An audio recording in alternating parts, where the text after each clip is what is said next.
ತಮಗೆಲ್ಲರೂ ಕೂಡ ಜ್ಞಾನಕಾಶಿ ಅಕಾಡೆಮಿಗೆ ಸ್ವಾಗತ. ಈ ಒಂದು ಕ್ಲಾಸ್ನಲ್ಲಿ 8ನೇ ತರಗತಿಯ ಅಧ್ಯಾಯ 10 ಶಬ್ದಕ್ಕೆ ಸಂಬಂಧಿಸಿದ ಅಭ್ಯಾಸವನ್ನು ನಾವೀಗ ಡಿಸ್ಕಸ್ ಮಾಡ್ತಾ ಇದ್ದೀವಿ. ಈ ಒಂದು ಚಾಪ್ಟರ್ ಬಂದ್ಬಿಟ್ಟು P S T R, G P S T R, H S T R ಮತ್ತು 8ನೇ ತರಗತಿ ವಿದ್ಯಾರ್ಥಿಗಳಿಗೆ ತುಂಬಾ ಇಂಪಾರ್ಟೆಂಟು. ಸೊ ಕಾಂಪಿಟೇಟಿವ್ ಎಕ್ಸಾಮ್ಗೆ ನೀವು ಸ್ಟಡಿ ಮಾಡ್ತಾ ಇದ್ರಿ ಎಚ್ ಎಸ್ ಟಿ ಆರ್ಗೆ. ಸೊ ಹೈಯರ್ ಲೆವೆಲ್ ಕ್ಲಾಸಸ್ಗಳ ಒಂದು ನೋಟ್ಸ್ಗಳು ಕೂಡ ಇದರಲ್ಲಿ ಅವೈಲೇಬಲ್ ಇರುತ್ತೆ. ಸೊ ಅದಕ್ಕಾಗಿ ಇದೇ ಮೊದಲ ಬಾರಿಗೆ ನಮ್ಮ ಚಾನಲನ್ನು ನೋಡ್ತಾ ಇದ್ದರೆ ದಯವಿಟ್ಟು ಸಬ್ಸ್ಕ್ರೈಬ್ ಮಾಡ್ಕೊಳ್ಳಿ.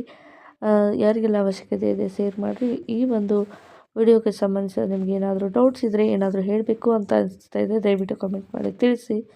ಮತ್ತು ನಮ್ಮ ಚಾನಲಲ್ಲಿ 8ರಿಂದ 10ನೇ ತರಗತಿಗೆ ಸಂಬಂಧಿಸಿದ ಗಣಿತ ಎಲ್ಲ ಸಿಲೆಬಸ್ ಕವರ್ ಇದೆ. ಓಲ್ಡ್ ಸಿಲೆಬಸ್ ಕೂಡ ಕವರ್ ಇದೆ, ನ್ಯೂ ಸಿಲೆಬಸ್ ಕೂಡ ಕವರ್ ಇದೆ. ಸೊ ಈಗ ನೀವು G P S T R ಮತ್ತು ಪಿ ಎಸ್ ಟಿ ಆರ್ ಎಕ್ಸಾಮ್ಗೆ ಪ್ರಿಪ್ರೇಷನ್ ಮಾಡ್ತಾಯಿದ್ರೆ ನ್ಯೂ ಸಿಲೆಬಸ್ ನೋಡ್ಬೋದು. ಅಥವಾ ನೀವು ಎಚ್ ಎಸ್ ಟಿ ಆರ್ ಸಿಲೆಬಸ್ಸನ್ನು ಸ್ಟಡಿ ಮಾಡ್ತಾಯಿದ್ರೆ ಆ ರೆಡ್ಯೂಸ್ಡ್ ಸಿಲೆಬಸ್ಸು, ಓಲ್ಡ್ ಸಿಲೆಬಸ್ಸು ಎಲ್ಲವನ್ನು ಕೂಡ ನೀವು ಕವರ್ ಮಾಡಬೇಕಾಗುತ್ತೆ. ಎಲ್ಲ ನೋಟ್ಸ್ಗಳು ಅವೈಲೇಬಲ್ ಇದೆ, ದಯವಿಟ್ಟು ಹೋಗಿ ವಿಸಿಟ್ ಮಾಡಿ.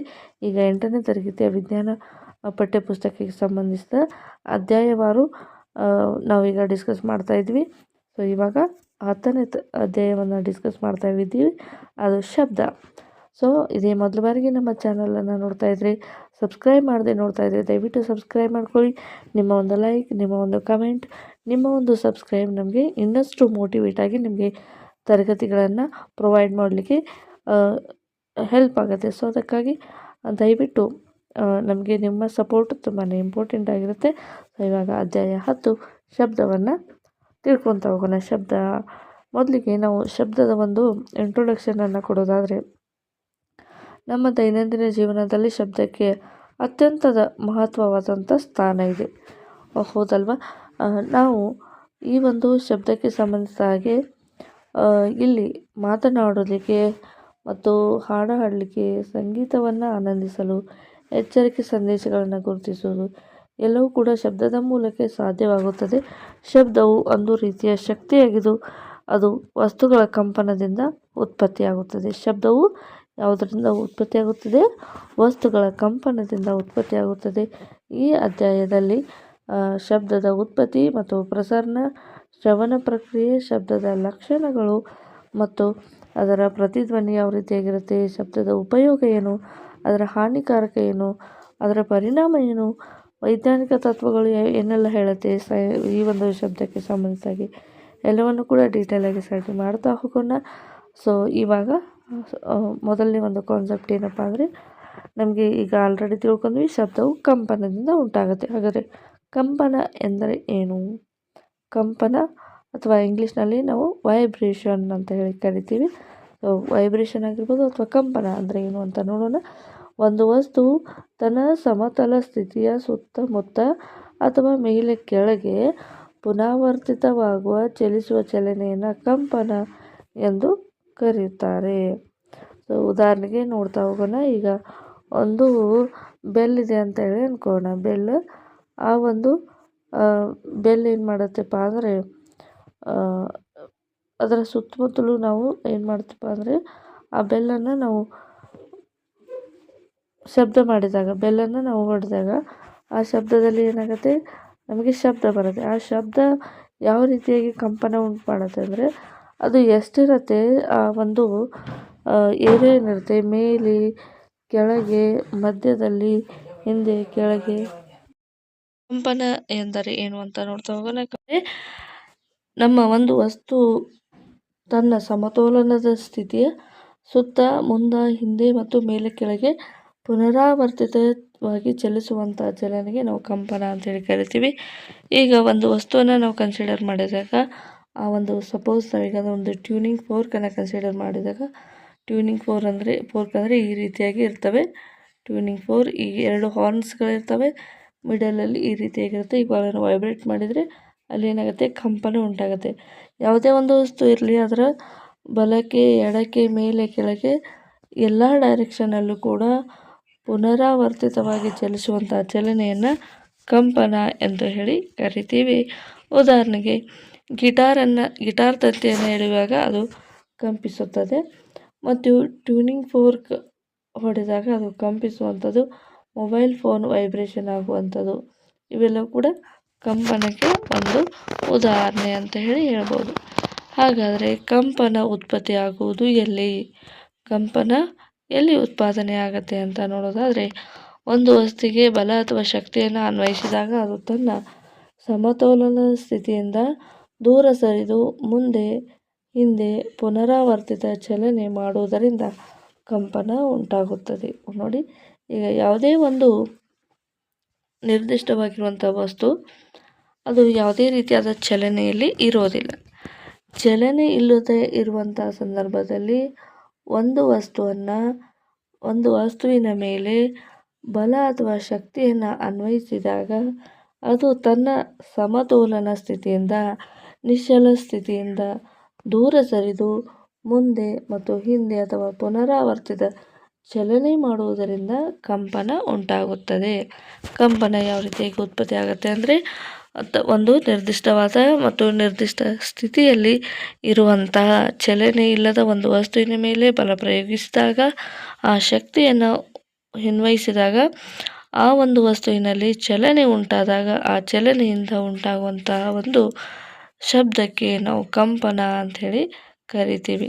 ಕಂಪನ ಉಂಟಾಗುವಂಥ ವಿಧಗಳು ಯಾವುವು? ಕಂಪನ ಉಂಟಾಗುವಂಥ ವಿಧಾನಗಳು ಯಾವುವು? ಸೊ ಹೊಡೆದಾಗ ಟ್ಯೂನಿಂಗ್ ಫೋರ್ಕ್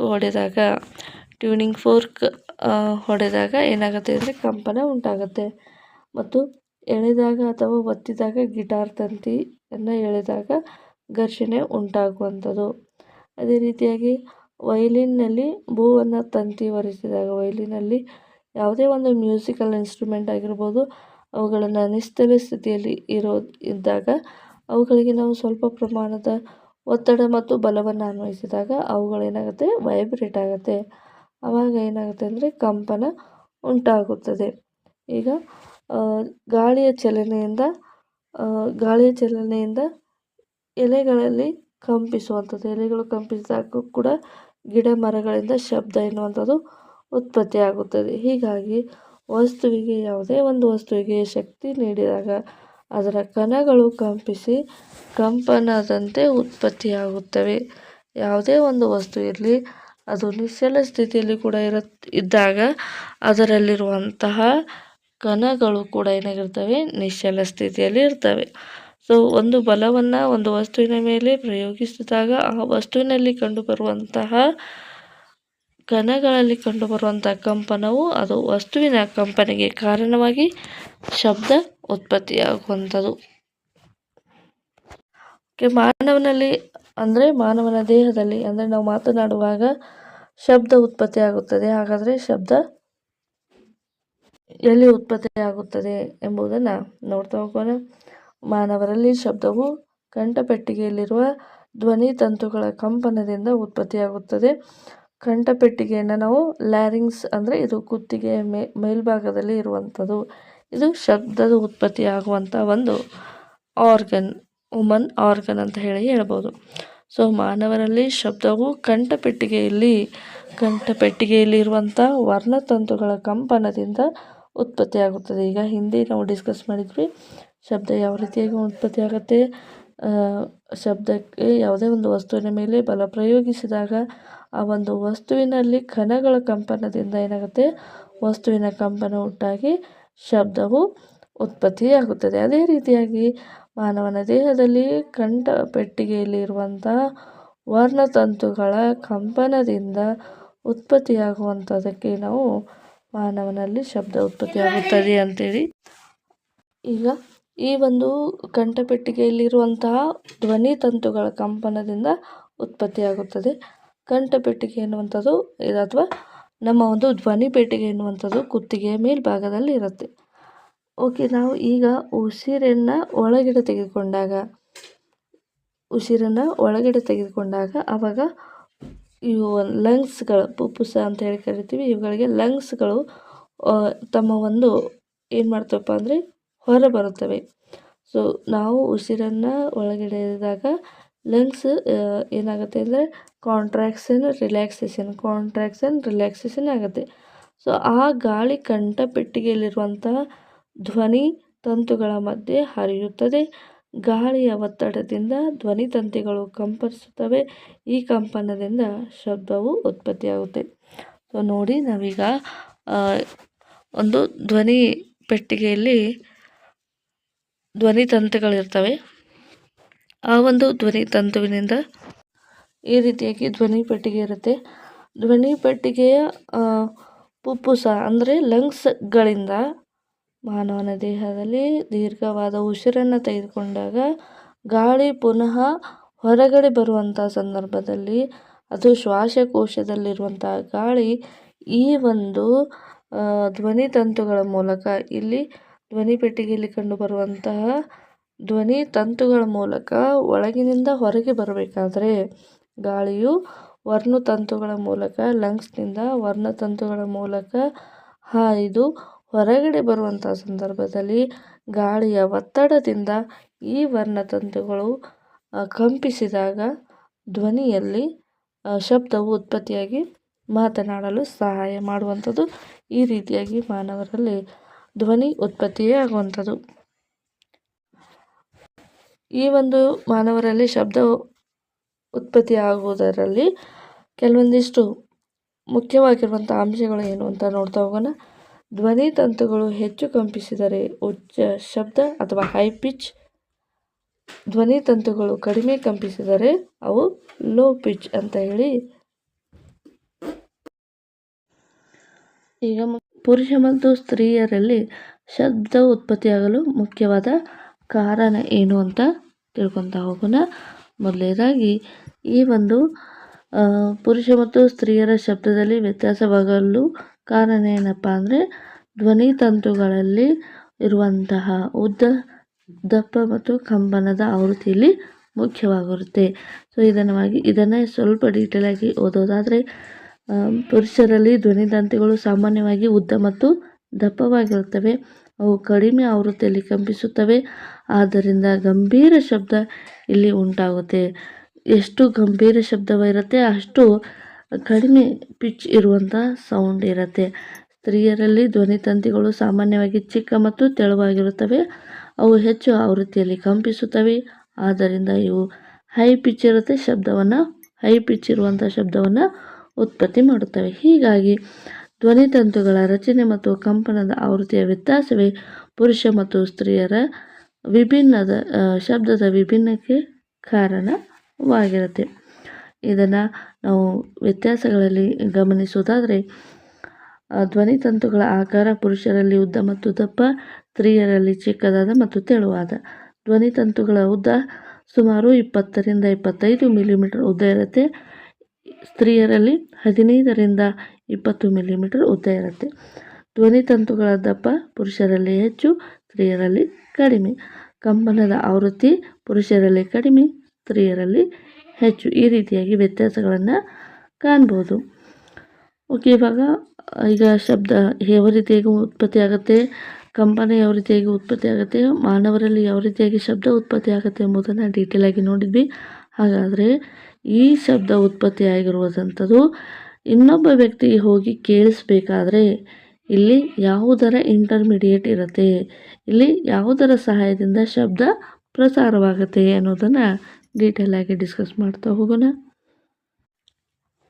ಶಬ್ದವು ಯಾಂತ್ರಿಕ ತರಂಗವಾಗಿರುವುದರಿಂದ ಅದರ ಪ್ರಸಾರಕ್ಕೆ ಕಡ್ಡಾಯವಾಗಿ ಒಂದು ಮಾಧ್ಯಮದ ಅವಶ್ಯಕತೆ ಇದೆ. ಯಾವುದೇ ಒಂದು ಯಾಂತ್ರಿಕವಾಗಿರುವಂಥ ತರಂಗ ಆಗಿದರೆ ಅದು ಏನಾಗುತ್ತೆ ಅಂದರೆ ಒಂದು ಮಾಧ್ಯಮದ ಅವಶ್ಯಕತೆ ಇರುತ್ತೆ. ಹಾಗಾಗಿ ಶಬ್ದವು ಒಂದು ಯಾಂತ್ರಿಕ ತರಂಗವಾಗಿದೆ. ಆದ್ದರಿಂದ ಇದಕ್ಕೆ ಯಾವುದೇ ರೀತಿಯಾದ ಒಂದು ಮಾಧ್ಯಮದ ಅವಶ್ಯಕತೆ ಇದೆ.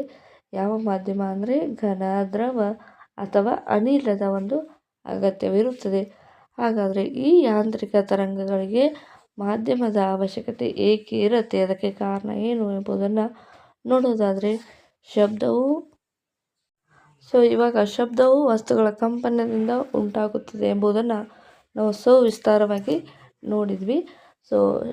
ಈ ಕಂಪನವು ಮಾಧ್ಯಮಗಳ ಕಣಗಳಿಂದ ವರ್ಗಾಯಿಸಿ ಒತ್ತಡ ಮತ್ತು ವಿರಳತೆಯ ರೂಪದಲ್ಲಿ ಇದು ಮುಂದೆ ಹರಿಯುತ್ತದೆ.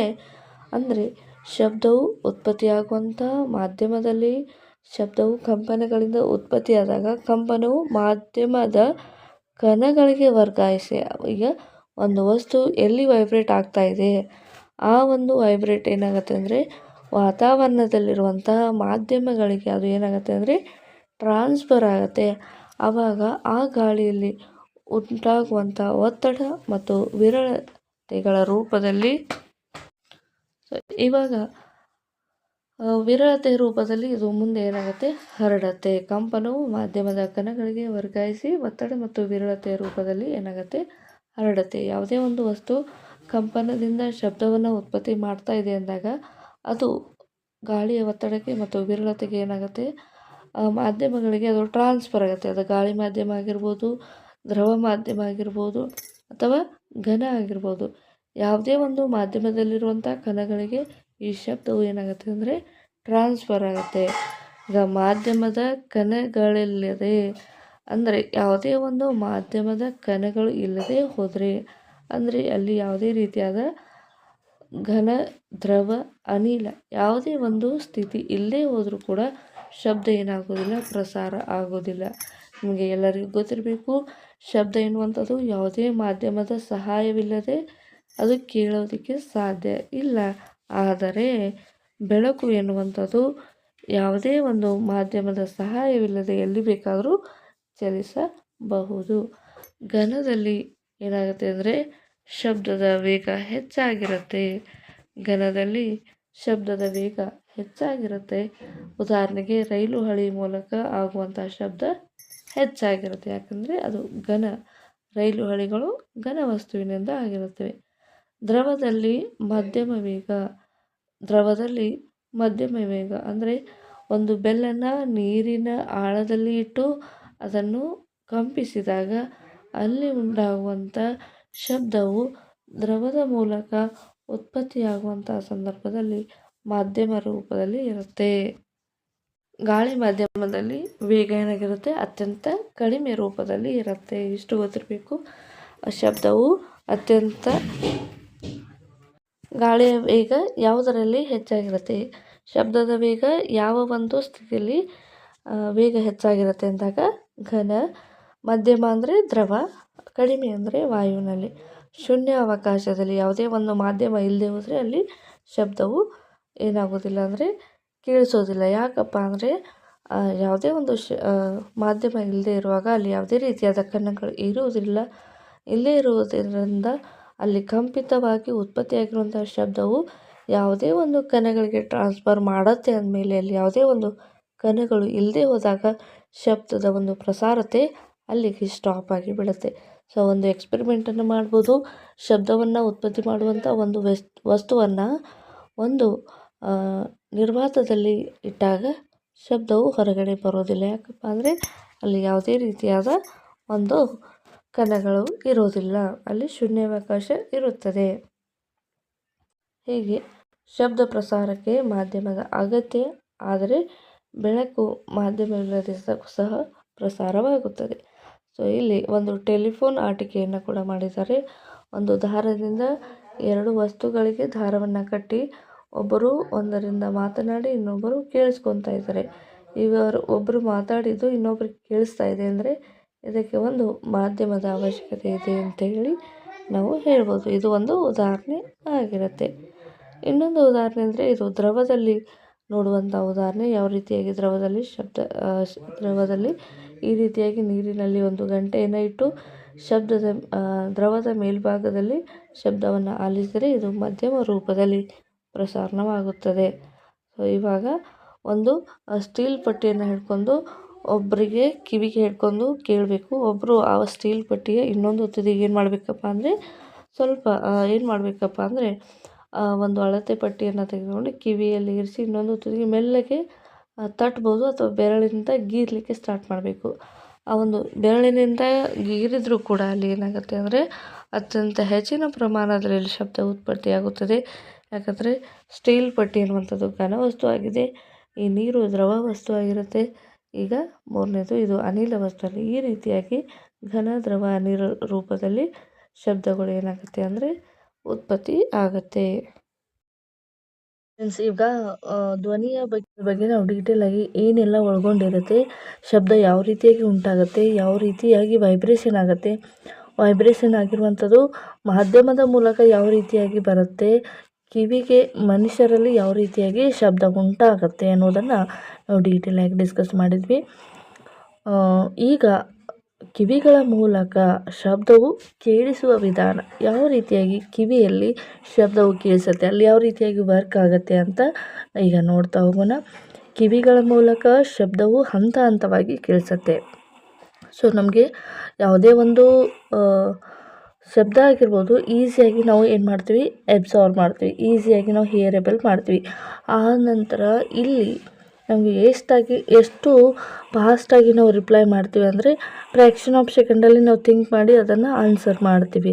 ಬಟ್ ಅಷ್ಟು ಥಿಂಕ್ ಮಾಡಲಿಕ್ಕೆ ಎಷ್ಟು ಮೈಕ್ರೋ ಸೆಕೆಂಡಲ್ಲಿ ಬ್ರೈನಲ್ಲಿ ವರ್ಕ್ ಆಗುತ್ತೆ ಅಂತ ನಾವು ನೋಡ್ತಾ ಹೋಗೋಣ. ಕಿವಿಗಳ ಮೂಲಕ ಶಬ್ದವು ಹಂತ ಹಂತವಾಗಿ ಕೇಳಿಸುತ್ತೆ. ಹಾಗಾದರೆ ಏನೆಲ್ಲ ಹಂತಗಳಿದ್ದಾವೆ ಕಿವಿಯಲ್ಲಿ, ಯಾವ ರೀತಿಯಾಗಿ ವಿಧಗಳಿದ್ದಾವೆ, ಯಾವ ರೀತಿಯಾಗಿ ಮೆಸೇಜ್ ಪಾಸ್ ಆಗುತ್ತೆ ಅನ್ನೋದನ್ನು ನೋಡ್ತಾ ಹೋಗೋಣ.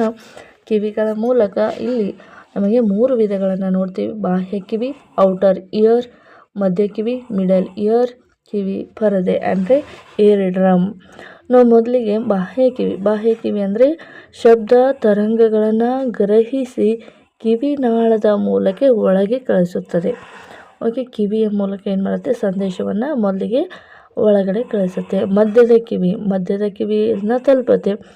ಮಧ್ಯದ ಕಿವಿಯನ್ನು ತಲುಪಿದ ನಂತರ ಅಲ್ಲಿ ಕಿವಿ ಪರದೆಯನ್ನು ತಲುಪುತ್ತೆ. ಏರ್ ಡ್ರಮ್ಮನ್ನು ರೀಚ್ ಆಗುತ್ತೆ. ಏರ್ ಡ್ರಮ್ಮನ್ನು ರೀಚ್ ಆದ ತಕ್ಷಣ ಏರ್ ಡ್ರಮ್ ಏನಾಗುತ್ತೆ, ವೈಬ್ರೇಟ್ ಆಗಲಿಕ್ಕೆ ಸ್ಟಾರ್ಟ್ ಆಗುತ್ತೆ. ಸೊ ಏರ್ ಡ್ರಮ್ ವೈಬ್ರೇಟ್ ಆಗಿ ಅದು ಏನು ಮಾಡುತ್ತೆ, ವೈಬ್ರೇಟ್ ಆದ ತಕ್ಷಣ ಅದು ತರಂಗಗಳಿಂದ ಕಂಪಿಸುತ್ತೆ. ಕಂಪಿಸಿದ ತಕ್ಷಣ ಅಲ್ಲಿ ಏನಾಗುತ್ತೆ, ಕಂಪನವನ್ನು 3 ಎಲುಬುಗಳು ನಮ್ಮ ಕಿವಿಯಲ್ಲಿ 3 ಚಿಕ್ಕದಾದ ಬೋನ್ಸ್ ಇದ್ದಾವೆ. ಅವುಗಳಿಗೆ ಹ್ಯಾಮರ್, ಆ್ಯನ್ವಿಲ್, ಸ್ಟಿರಪ್ ಅಂತ ಹೇಳಿ ಇವನ್ನು ಕರಿತೀವಿ. ಈ 3 ಚಿಕ್ಕದಾದ ಮೂಳೆಗಳೇನು ಮಾಡ್ತಾವಪ್ಪ ಅಂದರೆ ಅಲ್ಲಿ ಅವು ಎಲ್ಲಿರುತ್ತಪ್ಪ ಅಂದರೆ ಸ್ಟ್ರಾಂಗ್ ಆಗಿ ವೈಬ್ರೇಟ್ ಆಗಲಿಕ್ಕೆ ಸ್ಟಾರ್ಟ್ ಆಗುತ್ತೆ. ಸ್ಟ್ರಾಂಗ್ ಆಗಿ ವೈಬ್ರೇಟ್ ಆದಮೇಲೆ ಅದು ಆಂತರಿಕ ಕಿವಿ ಅಂದರೆ ಇನ್ನರ್ ಕಿವಿಗೆ ಮೆಸೇಜ್ ಪಾಸ್ ಆಗುತ್ತೆ. ಇನ್ನರ್ ಕಿವಿಗೆ ಮೆಸೇಜ್ ಪಾಸ್ ಆದಮೇಲೆ ಅಲ್ಲಿ ಬಲಪಡಿಸಿದ ಕಂಪನಗಳು ಕೋಕ್ಲಿಯಾ ಅನ್ನುವಂಥದ್ದಕ್ಕೆ ತಲುಪುತ್ತೆ. ನಂತರ ಕೋಕ್ಲಿಯಾದಲ್ಲಿರುವಂತಹ ದ್ರವ, ಅಲ್ಲಿ ಒಂದು ಇಯರಲ್ಲಿ ಒಂದು ದ್ರವ ಇರುತ್ತೆ, ಅದಕ್ಕೆ ಕೋಕ್ಲಿಯಾ ಅಂತ ಹೇಳಿ ಕರೀತಾರೆ. ಈ ದ್ರವಗಳ ಮೂಲಕ ಸಂವೇದ ಕಣಗಳು ಕಂಪಿಸಿ ವಿದ್ಯುತ್ ಸಂಕೇತವನ್ನು ಉತ್ಪತ್ತಿ ಮಾಡಿ ಮೆದುಳಿಗೆ ಸಂದೇಶವನ್ನು ಕಳಿಸುತ್ತೆ. ಸೊ ಯಾವ ರೀತಿಯಾಗಿ ಇದನ್ನು ವರ್ಕ್ ಮಾಡುತ್ತೆ ಅಂತ ನೋಡಿದ್ರೆ, ಶ್ರವಣ ನರಗಳ ಮೂಲಕ ಬಂದು ಸಂಕೇತಗಳನ್ನು ಮೆದುಳಿಗೆ ವಿಶ್ಲೇಷಿಸಿ ಶಬ್ದವಾಗಿ ಅದು ಗ್ರಹಿಸುತ್ತದೆ. ಹೀಗಾಗಿ ಕಿವಿ, ನರ, ಮೆದುಳುಗಳ ಸಂಯೋಜನೆಯಿಂದಲೇ ಶಬ್ದವು ಏನಾಗುತ್ತೆ, ಕೇಳಿಸುತ್ತೆ ಅಂತ ಹೇಳಿ ನಾವು ಹೇಳ್ಬೋದು. ಸೊ ಇಲ್ಲಿ ಚಿತ್ರವನ್ನು ಗಮನಿಸ್ತಾ ಇದ್ದೀರಾ. ಈ ಚಿತ್ರದಲ್ಲಿ ಏನಾಗುತ್ತೆ ಅಂದರೆ ಇದು ಬಾಹ್ಯ ಕಿವಿಯಿಂದ ಈ ರೀತಿಯಾಗಿ ಅಂದರೆ ವೇವ್ಸ್ ಮೂಲಕ ಬಂದಿರುವಂಥ ಸೌಂಡ್ ಏನಾಗುತ್ತೆ, ಕಿವಿ ಒಳಗೆ ಎಂಟರ್ ಆಗುತ್ತೆ. ಇದು ಔಟರ್ ಇಯರ್ ಅಂತ ಹೇಳಿ ಕರಿತೀವಿ. ಔಟರ್ ಇಯರ್ ಆದಮೇಲೆ ಇಲ್ಲಿ ಒಂದು ಇಯರ್ ಡ್ರಮ್ ಕೂಡ ಇದೆ. ಇಯರ್ ಡ್ರಮ್ ಅಂತೇಳಿ ಕರಿತೀವಿ ಇದಕ್ಕೆ. ಇದಕ್ಕೆ ಈ ಒಂದು ಇಯರ್ ಡ್ರಮ್ಗೆ ಈ ಒಂದು ಮೆಸೇಜ್ ಪಾಸ್ ಆದಮೇಲೆ ಈ ಇಯರ್ ಡ್ರಮ್ ಏನು ಮಾಡುತ್ತಪ್ಪ ಅಂದರೆ ಕಿವಿಯ ತಮಟೆ ಅಂತ ಕೂಡ ಕರಿತೀವಿ. ಇದು ವೈಬ್ರೇಟ್ ಆಗಲಿಕ್ಕೆ ಸ್ಟಾರ್ಟ್ ಆಗುತ್ತೆ. ವೈಬ್ರೇಟ್ ಆದಮೇಲೆ ಏನಾಗುತ್ತೆ ಅಂದರೆ ಇಲ್ಲಿ ಮಿಡಲ್ ಇಯರನ್ನು ರೀಚ್ ಆದಮೇಲೆ ಇದು ಮೆಸೇಜನ್ನು ತಲುಪುತ್ತೆ. ಇದು ಕ್ಲೋಕಿಯಾ ಅಂತ ಏನಂದಿವೆ ಆ ಒಂದು ವೈಬ್ರೇಷನ್ ಮೂಲಕ ಬರುತ್ತೆ. ಇಲ್ಲಿಂದ ಏನಾಗುತ್ತೆ ಅಂದರೆ ಒಳಕಿವಿಗೆ ಎಂಟರ್ ಆಗುತ್ತೆ. ಒಳಕಿವಿಗೆ ಎಂಟರ್ ಆದಮೇಲೆ ಇಲ್ಲಿ 3 ಬೋನ್ಸ್ ಇದ್ದಾವೆ. ಸೊ ಇಯರ್ ಬೋನ್ಸ್ ಅಂತ ಹ್ಯಾಮರು ಮತ್ತು ಈ ರೀತಿಯಾದ ಚಿಕ್ಕ ಚಿಕ್ಕ 3 ಬೋನ್ಸ್ಗಳಿದ್ದಾವೆ. ಈ ಒಂದು ಬೋನ್ಸ್ಗಳು ಇಲ್ಲಿ ವೈಬ್ರೇಟ್ ಆಗಿ ಏನಾಗುತ್ತೆ ಅಂದರೆ ಹ್ಯಾಮರು, ಆ್ಯನ್ವಿಲ್, ಸ್ಟಿರಪ್ ಎನ್ನುವಂಥ 3 ಬೋನ್ಸ್ಗಳು. ಓಕೆನಾ. ಈ ಒಂದು ಬೋನ್ಸ್ಗಳ ಮೂಲಕ ಅತಿಯಾದ ಕಂಪನಗಳಲ್ಲಿ ಉಂಟಾಗಿ ಇಲ್ಲಿಂದ ಈ ಒಂದು ಲಿಕ್ವಿಡ್ ಏನಿದೆ, ಈ ಲಿಕ್ವಿಡ್ ಕೂಡ ವೈಬ್ರೇಟ್ ಆಗಲಿಕ್ಕೆ ಈ ಒಂದು ಏರ್ ಡ್ರಮ್ ವೈಬ್ರೇಟ್ ಆಗುತ್ತೆ, ಈ ಬೋನ್ಸ್ಗಳು ವೈಬ್ರೇಟ್ ಆಗುತ್ತೆ. ಬೋನ್ಸ್ಗಳು ವೈಬ್ರೇಟ್ ಆದಮೇಲೆ ಇಲ್ಲಿ ಲಿಕ್ವಿಡ್ ವೈಬ್ರೇಟ್ ಆಗಲಿಕ್ಕೆ ಸ್ಟಾರ್ಟ್ ಆಗುತ್ತೆ.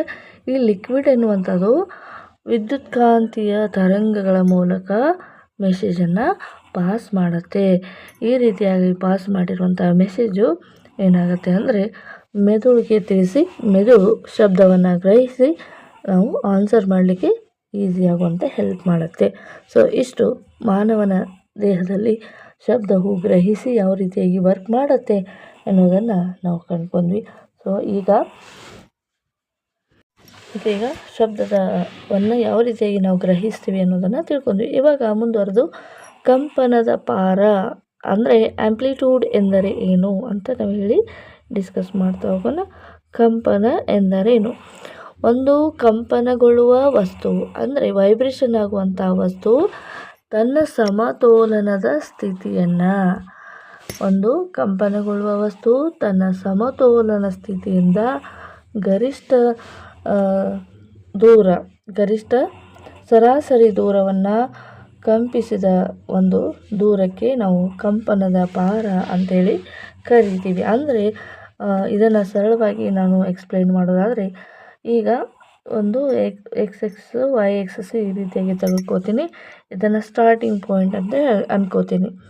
ಸ್ಟಾರ್ಟಿಂಗ್ ಪಾಯಿಂಟ್ ತಂದಾಗ ಈ ಒಂದು ಸ್ಟಾರ್ಟಿಂಗ್ ಪಾಯಿಂಟಿಂದ ವೇವ್ಸು ಈ ರೀತಿಯಾಗಿ ವೇವ್ಸು ಹೋಗ್ತಾ ಇದ್ದಾವೆ ಅಂತ ಅಂದ್ಕೊಳ್ಳೋಣ.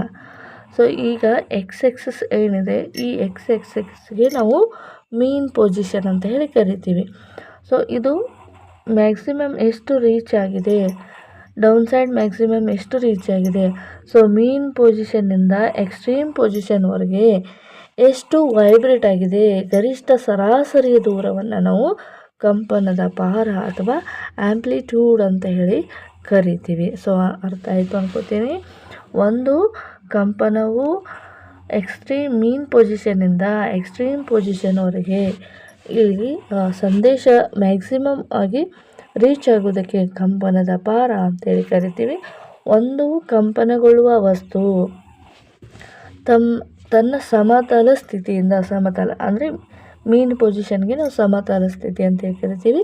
ಸಮತಲ ಸ್ಥಿತಿಯಿಂದ ಗರಿಷ್ಠ ಸರಾಸರಿ ದೂರವನ್ನು ರೀಚ್ ಆಗುವಂಥದಕ್ಕೆ ನಾವು ಆ್ಯಂಪ್ಲಿಟ್ಯೂಡ್ ಅಂತ ಹೇಳಿ ಕರಿತೀವಿ. ಇದಕ್ಕೆ ಸರಳವಾಗಿ ನಾವು ಇದನ್ನು ಮೀಟರಲ್ಲಿ ಅಳಿತೀವಿ. ಯಾಕಂದರೆ ಆ್ಯಂಪ್ಲಿಟ್ಯೂಡ್ ಅಂದರೆ ಡಿಸ್ಪ್ಲೇಸ್ಮೆಂಟ್ ಆಫ್ ವೇವ್ಸ್ ಅಂತ ಹೇಳಿ ಕೂಡ ಕರಿತೀವಿ. ಸೊ ಇದು ಹೈಯರ್ ಕ್ಲಾಸಿಗೆ ಬರುತ್ತೆ. ಡಿಸ್ಪ್ಲೇಸ್ಮೆಂಟ್ ಆಫ್ ವೇವ್ಸ್ ಅಂತ ಹೇಳಿ ಕರಿತೀವಿ. ಹಾಗಾಗಿ ಇದನ್ನು ಕೂಡ ಮೀಟರಲ್ಲಿ ನಾವು ಅಳಿತೀವಿ. ಹಾಗಾದರೆ ಹೆಚ್ಚು ಪಾರ ಯಾವಾಗಿರುತ್ತೆ, ಆ್ಯಂಪ್ಲಿಟ್ಯೂಡ್ ಮ್ಯಾಕ್ಸಿಮಮ್ ಯಾವಾಗಿರುತ್ತೆ ಅಂದರೆ ಶಬ್ದ ಜೋರಾಗಿದ್ದಾಗ, ಹೆಚ್ಚು ಧ್ವನಿಯ ತೀವ್ರತೆ ಇದ್ದಾಗ ಏನಾಗುತ್ತೆ, ಪಾರ ಹೆಚ್ಚು ಇರುತ್ತೆ. ಪಾರ ಕಡಿಮೆ ಇದ್ದಾಗ ಏನಾಗುತ್ತೆ, ಶಬ್ದ ನಿಧಾನವಾಗುತ್ತೆ. ಪಾರವು ಧ್ವನಿಯ ಜೋರಾಗಿ ಸಂಬಂಧಿಸಿದೆ, ಪಿಚ್ಗೆ ಅಲ್ಲ. ನೋಡಿ, ಪಿಚ್ ಅನ್ನುವಂಥದ್ದು ಬೇರೆ, ಸೊ ಪಿಚ್ ಅನ್ನುವಂಥದ್ದು ಬೇರೆ, ಪಾರ ಅಂದರೆ ಅದು ಬೇರೆ. ಓಕೆ, ಹಾಗಾದರೆ ಏನು ಉದಾಹರಣೆ ಈ ಒಂದು ಆ್ಯಂಪ್ಲಿಟ್ಯೂಡ್ಗೆ ಅಂದಾಗ ಗಿಟಾರ್ ತಂತಿಯನ್ನು ಹೆಚ್ಚು ಎಳೆದರೆ ಹೆಚ್ಚು ಪಾರ ಉಂಟಾಗುತ್ತದೆ, ಶಬ್ದವು ಕೂಡ ಜಾಸ್ತಿ ಬರುತ್ತೆ. ಯಾಕಂದರೆ ಅಲ್ಲಿ ಮೀನ್ ಪೊಸಿಷನ್ನಿಂದ ಎಕ್ಸ್ಟ್ರೀಮ್ ಪೊಸಿಷನ್ವರೆಗೆ ಡಿಸ್ಪ್ಲೇಸ್ಮೆಂಟ್ ಎಷ್ಟು ದೊಡ್ಡದಿರುತ್ತೆ ಅಷ್ಟು ಪಾರ ಹೆಚ್ಚಾಗುತ್ತೆ, ಅಷ್ಟು ಶಬ್ದ ಏನಾಗುತ್ತೆ, ಜೋರಾಗುತ್ತೆ. ಇದಕ್ಕೆ ನಾವು ಆ್ಯಂಪ್ಲಿಟ್ಯೂಡ್ ಅಂತೇಳಿ ಕರಿತೀವಿ. ಕಂಪನದ ಪಾರ, ಕಂಪನದ ಆ್ಯಂಪ್ಲಿಟ್ಯೂಡ್ ಅಂತಂದರೆ ಇದನ್ನು ನಾವು ಎಕ್ಸ್ ಅಂತ ಹೇಳಿ ಕರಿತೀವಿ. ಎಕ್ಸ್ ಅಂತ ರಿಪ್ರೆಸೆಂಟ್ ಮಾಡ್ತೀವಿ. ಕಂಪನದ ಪಾರ ಎಂದರೆ ಸಮತೋಲನ ಸ್ಥಿತಿಯಿಂದ ಗರಿಷ್ಠ ವಿಚಲನೆಗೆ ನಾವು ಕಂಪನದ ಪಾರ ಅಂತೇಳಿ ಕರಿತೀವಿ. ನೆಕ್ಸ್ಟು ಇನ್ನೊಂದು ಏನಪ್ಪ ಅಂದರೆ ಈ ಶಬ್ದ ಎನ್ನುವಂಥದ್ದು ಆ್ಯಂಪ್ಲಿಟ್ಯೂಡ್ ಮೇಲೆ ಡಿಪೆಂಡ್ ಆಗಿರುತ್ತೆ, ಆವರ್ತನ ಕಾಲದ ಮೇಲೆ ಡಿಪೆಂಡ್ ಆಗಿರುತ್ತೆ, ಆವೃತ್ತಿಯ ಮೇಲೆ ಕೂಡ ಡಿಪೆಂಡ್ ಆಗಿರುತ್ತೆ. ಹಾಗಾಗಿ ಪಾರ ಅಂದರೆ ಏನು, ಆ್ಯಂಪ್ಲಿಟ್ಯೂಡ್ ಅಂದರೆ ಏನು ತಿಳ್ಕೊಂಡ್ರಿ. ಇವಾಗ ಆವರ್ತನ ಕಾಲ ಅಂದರೆ ಏನಂತ ತಿಳ್ಕೊತಾ ಹೋಗೋಣ. ಒಂದು ಕಂಪನ ಅಥವಾ ಚಲನೆಯನ್ನು ಪೂರ್ಣಗೊಳಿಸಲು ತೆಗೆದುಕೊಳ್ಳುವ ಸಮಯವನ್ನು ಆವರ್ತ ಕಾಲ ಅಂತ ಹೇಳಿ ಕರಿತೀವಿ. ಇದರ ಒಂದು SI ಯೂನಿಟ್ ಏನಾಗಿರುತ್ತೆ ಅಂದರೆ ಸೆಕೆಂಡ್. ಟೈಮಲ್ಲಿ ರಿಪ್ರೆಸೆಂಟ್ ಮಾಡ್ತಾ ಇದ್ದೀವಿ ಅಂದರೆ ಇದು ಸೆಕೆಂಡ್. ಒಂದು ಕಂಪನ ಚಲನೆಯನ್ನು ಪೂರ್ಣಗೊಳಿಸಲು ತೆಗೆದುಕೊಂಡ ಸಮಯವನ್ನು ಆವೃತ್ತ ಕಾಲ ಅಂಥೇಳಿ ಕರಿತೀವಿ. ಸೊ ಇವಾಗ ನೋಡ್ತಾ ಹೋಗೋಣ ಗ್ರಾಫ್ ಮೂಲಕ. ಈಗ ಇದು ಒಂದು ಎಕ್ಸ್ ಎಕ್ಸಿಸ್ ಇದೆ, ಒಂದು ಎಕ್ಸ್ ಎಕ್ಸಸ್ ಈ ರೀತಿಯಾಗಿ ವೈ ಎಕ್ಸಸ್ ಒಂದು ಎಕ್ಸ್ ಎಕ್ಸಸ್ ಈ ರೀತಿಯಾಗಿ ಕನ್ಸಿಡರ್ ಮಾಡ್ತೀವಿ. ಇದನ್ನು ನಾವು ಏನಂತ ಕರಿತೀವಪ್ಪ ಅಂದರೆ ಸಮತಲ ಸ್ಥಿತಿ ಅಥವಾ ಮೀನ್ ಪೊಸಿಷನ್ ಅಂತ ಹೇಳಿ ಕರಿತೀವಿ. ವೇವ್ಸು ಸ್ಟಾರ್ಟಿಂಗಲ್ಲಿ ಇದು ನೆಗೆಟಿವ್ ಬರುತ್ತೆ, ಪಾಸಿಟಿವ್ ಬರುತ್ತೆ, ಅಗೇನ್ ಮೀನ್ ಪೊಸಿಷನ್ಗೆ ಬರುತ್ತೆ. ಇದಕ್ಕೆ ನಾವು ಒಂದು ಕಂಪನ ಚಲನೆಯನ್ನು ಈಗ ಈ ಒಂದು ವೇವ್ಸ್ ಏನು ಬಂದಿದೆ ಇದು ಕಂಪ್ಲೀಟ್ ಒನ್ ವೇವ್ ಅಂತ ಹೇಳಿ ಕರಿತೀವಿ. ಇದಕ್ಕೆ ನಾವು ಇನ್ನೊಂದು ಎಕ್ಸಾಂಪಲ್ ಅಂದರೆ ಸಿಂಪಲ್ ಪೆಂಡುಲಮ್ ಅಂತ ಇರುತ್ತೆ, ಅಥವಾ ನಿಮಗೆ ಮನೆಯಲ್ಲಿ ಲೋಲಕ್ ವಾಚ್ ನೋಡಿರ್ಬೋದು. ಲೋಲಕ್ ವಾಚ್ ಅನ್ನುವಂಥದ್ದು ಈ ರೀತಿಯಾಗಿ ಹೋಗೋದು ಬರೋದು ಮಾಡ್ತಾ ಇರುತ್ತೆ. ಸೊ ವಾಚ್ ಇಲ್ಲಿಂದ ಸ್ಟಾರ್ಟ್ ಆಗಿ ಆ ಸಿಂಪಲ್ ಪೆಂಡುಲಮ್ ಇಲ್ಲಿಗೆ ಬಂದು ಮತ್ತೆ ಒರಿಜಿನಲ್ ಪೊಸಿಷನ್ಗೆ ಬರಲಿಕ್ಕೆ ಈ ರೀತಿಯಾದ ಒಂದು ವೇವ್ಸನ್ನು ಕಂಪ್ಲೀಟ್ ಮಾಡುತ್ತೆ. ಈ ರೀತಿಯಾಗಿ ಒಂದು ಕಂಪನ ಅಥವಾ ಒಂದು ಚಲನೆಯನ್ನು ಪೂರ್ಣಗೊಳಿಸಲು ತೆಗೆದುಕೊಳ್ಳುವಂಥ ಸಮಯಕ್ಕೆ ನಾವು ಆವರ್ತಕಾಲ ಅಥವಾ ಟೈಮ್ ಪೀರಿಯಡ್ ಅಂತ ಹೇಳಿ ಕರಿತೀವಿ. ಸೊ ನೋಡಿ, ಇಲ್ಲಿ ಸಾಕಷ್ಟು ಟೈಮ್ ಪೀರಿಯಡ್ಗಳಿರ್ತವೆ ಈ ರೀತಿಯಾಗಿ. ಸೊ ಇಲ್ಲಿಂದ ಇಲ್ಲಿ ಬರಲಿಕ್ಕೆ 1 ಸೆಕೆಂಡು ತೊಗೊಂಡ್ರೆ ಇಲ್ಲಿಂದ ಇಲ್ಲಿ ಬರಲಿಕ್ಕೂ ಕೂಡ 1 ಸೆಕೆಂಡು, ಇಲ್ಲಿಂದ ಇಲ್ಲಿ ಬರಲಿಕ್ಕೆ 1 ಸೆಕೆಂಡು, ಈ ರೀತಿಯಾಗಿ ಒಂದು ಕಂಪ್ಲೀಟ್ ಆಗಿರುವಂಥ ಸೈಕಲನ್ನು ಪೂರ್ಣಗೊಳಿಸಲಿಕ್ಕೆ ತೆಗೆದುಕೊಳ್ಳುವಂಥ ಸಮಯಕ್ಕೆ ನಾವು ಆವರ್ತಕಾಲ ಅಂತ ಹೇಳಿ ಕರಿತೀವಿ. ಹಾಗಂದರೆ ಆವರ್ತನ ಅಂದರೆ ಏನು, ಫ್ರೀಕ್ವೆನ್ಸಿ ಅಂದರೆ ಏನು, 1 ಸೆಕೆಂಡಿನಲ್ಲಿ ಸಂಭವಿಸುವ ಅಥವಾ ಪೂರ್ಣ ಕಂಪನಗಳ ಸಂಖ್ಯೆಯನ್ನು ಆವರ್ತನ ಅಂಥೇಳಿ ಕರಿತೀವಿ. ನೋಡಿ, ಈಗ ಒಂದು ವೇವ್ಸ್ ಮೂಲಕ ನಿಮಗೆ ಎಕ್ಸ್ಪ್ಲೇನ್ ಮಾಡ್ತಾ ಹೋಗ್ತೀನಿ. ಸೊ ಈ ರೀತಿಯಾಗಿ ವೈ ಎಕ್ಸಸ್ಸು ಇದು ಎಕ್ಸ್ ಎಕ್ಸಸ್ಗೆ ನಾವು ಏನಂತ ಕರಿತೀವಪ್ಪ ಅಂದರೆ ಸಮತಲ ಸ್ಥಿತಿ ಅಥವಾ ಮೀನ್ ಪೊಸಿಷನ್ ಅಂತ ಹೇಳಿ ಕರಿತೀವಿ. ಈಗ ಈ ಮೀನ್ ಪೊಸಿಷನ್ನಿಂದ ಈ ರೀತಿಯಾಗಿ ಬರುತ್ತೆ. ಇಲ್ಲಿ ನಾವು ಎಲ್ಲವನ್ನು ಕೂಡ ತಿಳ್ಕೋಬೇಕು. ಮೀನ್ ಪೊಸಿಷನ್ನಿಂದ ಎಕ್ಸ್ಟ್ರೀಮ್ ಪೊಸಿಷನ್ ಮ್ಯಾಕ್ಸಿಮಮ್ ಡಿಸ್ಟೆನ್ಸ್ ಏನಿರುತ್ತೆ ಇದಕ್ಕೆ ನಾವು ಆ್ಯಂಪ್ಲಿಟ್ಯೂಡ್ ಅಂತ ಹೇಳಿ ಕರಿತೀವಿ. ನೋಡಿ, ಇಲ್ಲಿಂದ ಇಲ್ಲಿವರೆಗೂ ಒಂದು ಸೈಕಲ್ ಕಂಪ್ಲೀಟ್ ಆಗುತ್ತೆ. ಈ ರೀತಿ ಹೋಗಿ ವೇವ್ಸು ಈ ರೀತಿಯಾಗಿ ಬಂದರೆ ಒಂದು ಸೈಕಲ್ ಕಂಪ್ಲೀಟ್ ಆಗುತ್ತೆ. ಈ ರೀತಿಯಾಗಿ ಒಂದು ಸೈಕಲ್ ಕಂಪ್ಲೀಟ್ ಆದಾಗ ಇದಕ್ಕೆ ನಾವು ಟೈಮ್ ಪೀರಿಯಡ್ ಅಂತ ಹೇಳಿ ಕರಿತೀವಿ. ಸೊ ಈಗ ಆವೃತ್ತಿ ಅಂದರೆ ಏನು, ಈಗ ಇನ್ನೊಂದು ವೇವ್ಸನ್ನು ಹಾಕ್ತೀನಿ. 1 ಸೆಕೆಂಡಲ್ಲಿ ಇಷ್ಟು ವೇವ್ಸ್ಗಳನ್ನು ಕಂಪ್ಲೀಟ್ ಮಾಡ್ತು ಅಂತ ಅಂದ್ಕೊಳ್ಳೋಣ. 1 ಸೆಕೆಂಡಿನಲ್ಲಿ ಸಂಭವಿಸುವ ಪೂರ್ಣ ಕಂಪನಗಳ ಸಂಖ್ಯೆಯನ್ನು ಆವೃತ್ತಿ ಅಂತ ಹೇಳಿ ಕರಿತೀವಿ. ಸಪೋಸ್ 1 ಸೆಕೆಂಡಲ್ಲಿ 1 ವೇವ್ಸನ್ನು ಕಂಪ್ಲೀಟ್ ಮಾಡ್ಬೋದು. ಸಪೋಸ್ 1 ಸೆಕೆಂಡಲ್ಲಿ 2 ವೇವ್ಸನ್ನು ಕಂಪ್ಲೀಟ್ ಮಾಡ್ಬೋದು. 1 ಸೆಕೆಂಡಲ್ಲಿ 3 ವೇವ್ಸನ್ನು ಕಂಪ್ಲೀಟ್ ಮಾಡ್ಬೋದು. ಈ ರೀತಿಯಾಗಿ 1 ಸೆಕೆಂಡಲ್ಲಿ ಎಷ್ಟು ಕಂಪನಗಳನ್ನು ಪೂರ್ಣಗೊಳಿಸುತ್ತೆ, ಈ ಒಂದು ಪೂರ್ಣಗೊಳಿಸುವ ಒಂದು ಆವರ್ತನಕ್ಕೆ ನಾವು ಆವರ್ತನ ಅಥವಾ ಆವೃತ್ತಿ ಅಂತ ಹೇಳಿ ಕರಿತೀವಿ. ಇದನ್ನು ಅಳೆಯುವಂಥ ಮಾಪನ ಏನಾಗಿರುತ್ತೆ, ಹರ್ಟ್ಜ್ ಅಂತ ಆಗಿರುತ್ತೆ. ಸೂತ್ರ ಏನಪ್ಪ ಅಂದರೆ ಫ್ರೀಕ್ವೆನ್ಸಿ ಜಾಸ್ತಿ ಆದರೆ ಟೈಮ್ ಕಡಿಮೆ ಬರುತ್ತೆ, ಟೈಮ್ ಕಡಿಮೆ ಆದರೆ ಫ್ರೀಕ್ವೆನ್ಸಿ ಜಾಸ್ತಿ ಬರುತ್ತೆ. ಈ ರೀತಿಯಾಗಿ F = 1/T ಅಂತ ಇದೆ. F ಅಂದರೆ ಆವೃತ್ತಿ, T ಅಂದರೆ ಸಮಯ. F = 1/T. ಓಕೆ, ಇದು ಒಂದು ಫಾರ್ಮುಲಾ ಆಗಿದೆ, ಫಂಡಮೆಂಟಲ್ ಫಾರ್ಮುಲಾ ಅಂತೇಳಿ ಕರಿತೀವಿ. ನೋಡಿ, ಯಾವಾಗಲೂ ಫ್ರೀಕ್ವೆನ್ಸಿ ಮತ್ತು ಆವರ್ತಕಾಲ, ಆವೃತ್ತಿ ಮತ್ತು ಆವರ್ತಕ ಎಲ್ಲ ಯಾವಾಗಲೂ ಏನಾಗಿರ್ತವೆ, ಇನ್ವರ್ಸ್ ಪ್ರಪೋರ್ಷನ್ ಆಗಿರುತ್ತವೆ. ಅಂದರೆ ಫ್ರೀಕ್ವೆನ್ಸಿ ಆವೃತ್ತಿ ಹೆಚ್ಚಾದರೆ ಟೈಮ್ ಕಡಿಮೆ ಆಗುತ್ತೆ, ಮತ್ತು ಟೈಮ್ ಹೆಚ್ಚಾದರೆ ಆವೃತ್ತಿ ಜಾಸ್ತಿ ಆಗುತ್ತೆ. ಈ ರೀತಿಯಾಗಿ ಒಂದಕ್ಕೊಂದು ಇನ್ವರ್ಸ್ ಪ್ರಪೋರ್ಷನಲ್ಲಿ ಇರುತ್ತವೆ. ಸೊ ನೆಕ್ಸ್ಟ್, ಯಾವುದೇ ಒಂದು ವಸ್ತು ಪ್ರತಿ ಸೆಕೆಂಡಿಗೆ 1 ಬಾರಿ ಕಂಪಿಸಿದರೆ ಅದು 1 ಹರ್ಟ್ಜ್ ಆಗಿರುತ್ತೆ. 1 ಹರ್ಟ್ಜ್ ಅಂದರೆ ಏನು, ಡೆಫಿನಿಷನನ್ನು ಕೇಳ್ತಾರೆ. ಯಾವುದೇ ಒಂದು ವಸ್ತು ಪ್ರತಿ ಸೆಕೆಂಡಿಗೆ 1 ಬಾರಿ ಕಂಪಿಸಿದರೆ ಅದರ ಆವೃತ್ತಿ 1 ಹರ್ಟ್ಜ್ ಆಗಿರುತ್ತೆ. ನೆಕ್ಸ್ಟು, ಶಬ್ದವು ಮುಖ್ಯವಾಗಿ ಕೆಳಗಿನವುಗಳ ಅಂಶಗಳ ಮೇಲೆ ಅವಲಂಬಿಸಿದೆ. ಶಬ್ದವು ಅವಲಂಬಿಸಿರುವ ಅಂಶಗಳು ಯಾವುವು? ಮೊದಲನೇದಾಗಿ ಕಂಪನದ ಆವೃತ್ತಿ ಅಂದರೆ ಫ್ರೀಕ್ವೆನ್ಸಿ. ಆವೃತ್ತಿ ಹೆಚ್ಚಾದರೆ ಶ್ರುತಿ ಹೆಚ್ಚಾಗುತ್ತೆ ಅಥವಾ ಪಿಚ್ ಹೆಚ್ಚಾಗುತ್ತೆ. ಆವೃತ್ತಿ ಕಡಿಮೆ ಆದರೆ ಶ್ರುತಿ ಕಡಿಮೆ ಆಗುತ್ತೆ. ಸೊ ಈ ರೀತಿಯಾಗಿ ಶಬ್ದ ಅಂತಕ್ಕಂಥದ್ದು ಆವೃತ್ತಿಯ ಮೇಲೆ ಕೂಡ ಡಿಪೆಂಡ್ ಆಗಿರುತ್ತೆ.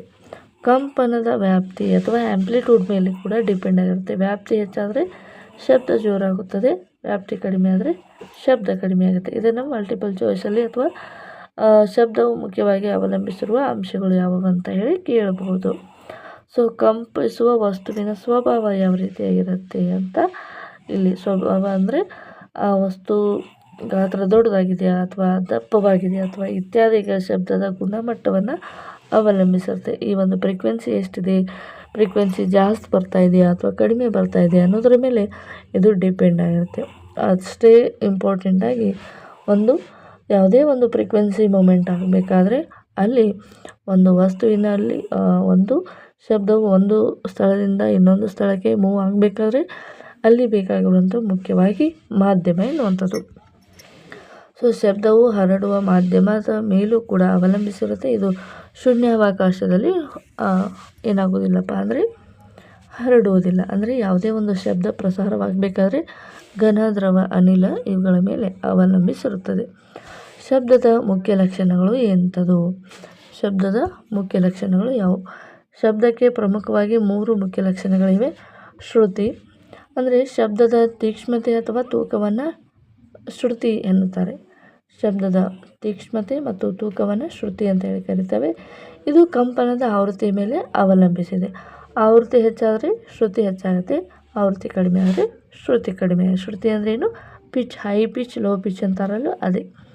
ಸೊ ಜೋರುತನ, ಲೌಡ್ನೆಸ್ ಅಥವಾ ಶಬ್ದದ ತೀವ್ರತೆ ಅಂತೇಳಿ ಕರಿತೀವಿ.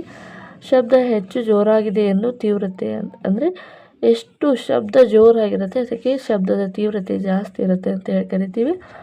ಇದು ಕಂಪಿಸುವ ವ್ಯಾಪ್ತಿ ಅಥವಾ ಆಂಪ್ಲಿಟ್ಯೂಡ್ ಮೇಲೆ ಕೂಡ ಅವಲಂಬಿಸಿರುತ್ತೆ. ವ್ಯಾಪ್ತಿ ಹೆಚ್ಚು ಶಬ್ದ ಜೋರಾಗಿರುತ್ತೆ, ವ್ಯಾಪ್ತಿ ಕಡಿಮೆ ಇದ್ದರೆ ಶಬ್ದ ಮೃದುವಾಗಿರುತ್ತೆ. ಗುಣಮಟ್ಟ ಮತ್ತು ಸ್ವರಗುಣ, ಕ್ವಾಲಿಟಿ ಆರ್ ಟಿಂಬರ್ ಅಂತ ಹೇಳಿ ಕರಿತೀವಿ. ಒಂದು ಶ್ರುತಿ ಜೋರ್ತನ ಇದ್ದರೆ ಶ್ರುತಿಯಲ್ಲಿ ಲೌಡ್ಲೆಸ್ ಇದ್ದರೆ ವಿಭಿನ್ನ ವಸ್ತುಗಳ ಶಬ್ದವನ್ನು ಬೇರ್ಪಡಿಸಲು ಸಹಾಯ ಮಾಡುವ ಒಂದು ಗುಣಮಟ್ಟಕ್ಕೆ ಟಿಂಬರ್ ಅಥವಾ ಕ್ವಾಲಿಟಿ ಅಂತ ಹೇಳಿ ಕರಿತೀವಿ. ಇದು ಕಂಪಿಸುವ ವಸ್ತುವಿನ ಸ್ವಭಾವದ ಮೇಲೆ ಅವಲಂಬಿಸಿರುತ್ತೆ. ಓಕೆ, ಈಗ ಶಬ್ದಕ್ಕೆ ಸಂಬಂಧಿಸಿದಾಗ ಇನ್ನೊಂದು ಕಾನ್ಸೆಪ್ಟ್ ಏನಪ್ಪ ಅಂದರೆ ಪ್ರತಿಧ್ವನಿ. ಅಂದರೆ ನಾವು ಈಗ ಇಷ್ಟೊತ್ತು ಏನೆಲ್ಲ ಅಭ್ಯಾಸ ಮಾಡಿದ್ವಪ್ಪ ಅಂದರೆ ಕಂಪನ ಅಂದ್ರೇನು, ಕಂಪನ ಯಾವ ರೀತಿಯಾಗಿ ಉತ್ಪತ್ತಿ ಆಗುತ್ತೆ, ಕಂಪನ ಯಾವ ರೀತಿಯಾಗಿ ಮಾಧ್ಯಮಗಳಲ್ಲಿ ಪ್ರಸಾರ ಆಗುತ್ತೆ, ಕಂಪನವು ಏನೆಲ್ಲ ಸ್ವಭಾವಗಳನ್ನು ಒಳಗೊಂಡಿದೆ, ಯಾವುದರ ಮೇಲೆ ಶಬ್ದ ಡಿಪೆಂಡ್ ಆಗಿದೆ ಎಲ್ಲವನ್ನು ಕೂಡ ಡೀಟೇಲಾಗಿ ಡಿಸ್ಕಸ್ ಮಾಡಿದ್ವಿ. ಈಗ ಪ್ರತಿಧ್ವನಿ ಎಂದರೇನು ಅಂತ ಹೇಳಿ ತಿಳ್ಕೊಳ್ಳೋಣ. ಪ್ರತಿಧ್ವನಿ ಅಂದರೆ ಏನು?